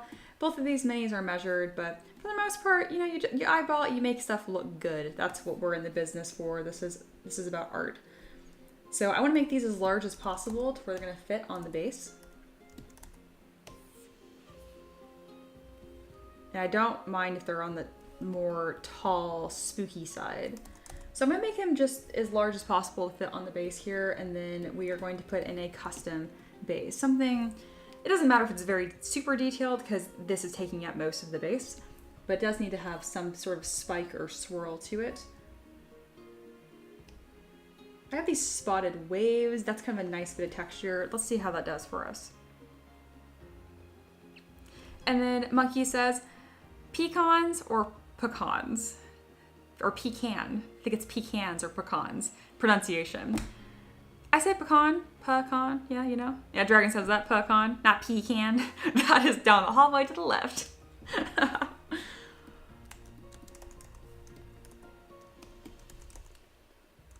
Alrighty. You guys are making me laugh. Alright, I'm gonna put some of these swirls onto the left here. That'll be kind of a... I don't think that's really suiting this. Nah, I don't like this base. Next. I have one that has spikes around the perimeter of it. I think that might fit better. I have the flames in the skull pile, but again, this model is taking up so much of the base, a lot of it's not showing. So I need to be strategic with what I pick here. I think this will work better.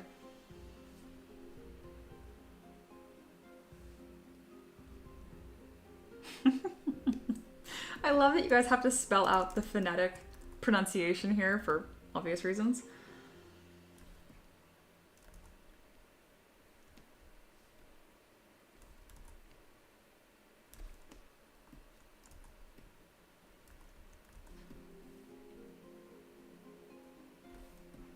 All right, that's working well enough. We're gonna duplicate it and slide it over to the other model here.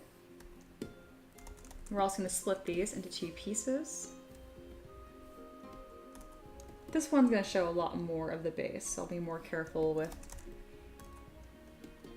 the orientation here.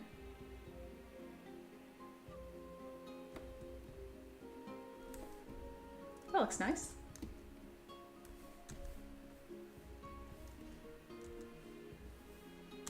On this one, I will need to smooth down a couple of these spikes. I can use that with Trim Dynamic.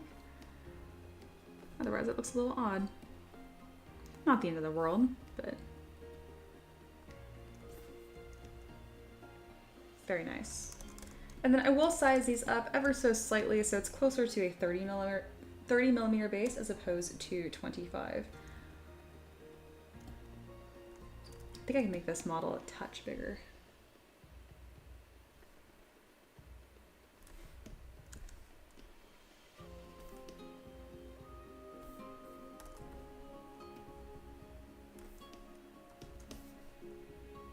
Very good. And then there's always a no base version as well included. All right, and then my last check, I throw these into the ancient but ever reliable mesh mixer, just to triple check for any problems. And I do this because every 3D software complains about different things, and it's also kind of just the workflow that I developed in the very beginning, and so I still do it. It doesn't take me very long, and it makes me feel good to have a triple check. Additionally, I also 3D print these and test them, but I like to do as many tests as possible.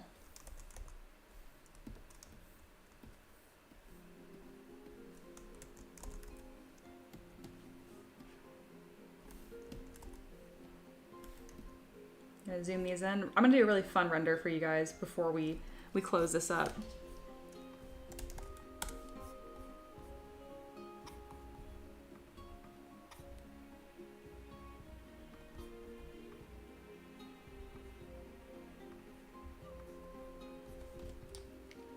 Alright, so here is Mesh Mixer. I don't think it's even supported or downloadable on the internet anymore.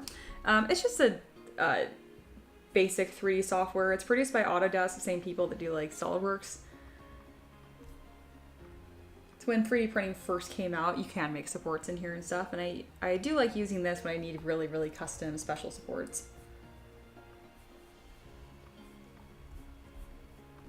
Alright, we are gonna grab these and make everything just a touch bigger. Again, kind of cheating on the size here slightly. Just a little bit. They are monsters. I know they're not going to be player characters, so I don't have to worry about any problems there.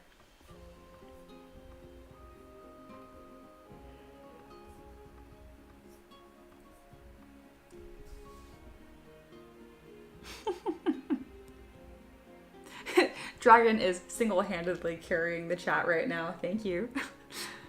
Talking about cartoons, favorite movies or shows. Oh, it has to be Avatar: The Last Airbender as far as like peak children's cartoon. That was my absolute favorite growing up and still is. Mine is My Neighbor Totoro. I don't know how I haven't watched that. I am a huge Studio Ghibli fan. I mean, it was like quintessential to like shaping my brain as a child, specifically Spirited Away. I remember the first time I watched Spirited Away, I was helping make dinner and it just happened to be on. So I would like run to the kitchen, help peel potatoes really quick, and then run all the way back to the living room and sit in front of the TV and try to like piece it together. It's a really good memory. I recently showed it to my husband for the first time, and I'm just so grateful. Like he got it, and it was one of those that I was like, okay, I know we've been together for going on 11 years, but you have to like, it's like this is like first date kind of level of serious. I'm like, you have to understand this and like it. Some things I'm open to, like we can have different opinions. That was not one of them.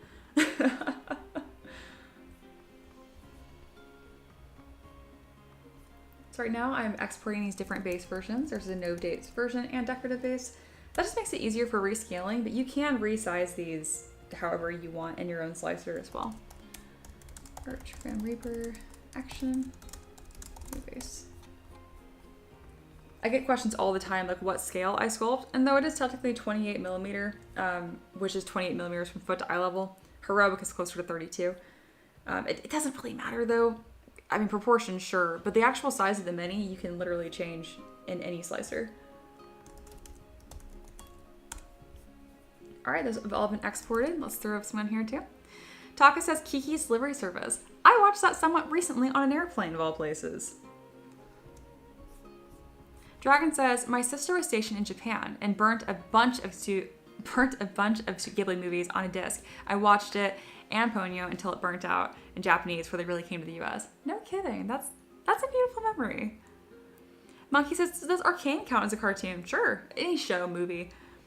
I know it's new, but it took over first by a mile for me. That's so awesome. Like, it's fun to have like new favorites and like first, even when, you know, you're not like a child anymore. So that's really cool. We are not doing a software update right now, Matt. Go away. Alrighty, I'm gonna upload these.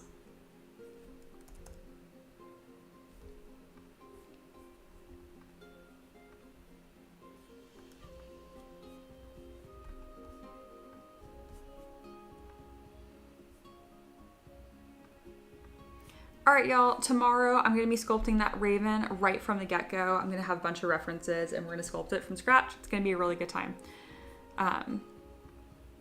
This is both these models will be shared on Patreon. If you're into 3D printing or wanna learn how to 3D model or wanna ask for something for me to sculpt custom, or if you just wanna help me buy a house, all these are options. You can support me on Patreon. It's the pinned comment in the chat.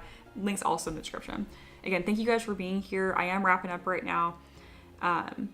This was just a really good time, and I just feel really lucky that I can do what I love and chat with people the whole time, you know? Art is very easy to be kind of like a lonely business. It's not like, I'm also a musician. I grew up playing the piano a lot and guitar, singing, writing my own songs. And so I was used to like playing with other people and stuff like musicians do. And you don't get as much of that with art. So it feels really nice to have this community here while I create. It kind of brings some of that back for me. So thank you guys for being a part of it. I really appreciate you guys being here. I think that covers everything. If you have any last minute questions, feel free to drop them in the chat. If I miss them now, I'll get to them first thing tomorrow.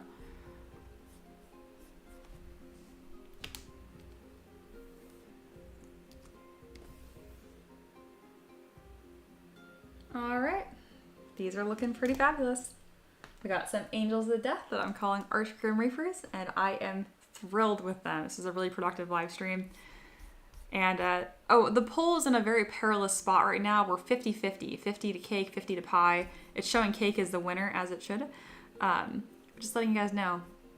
Next person that votes can be the deciding factor.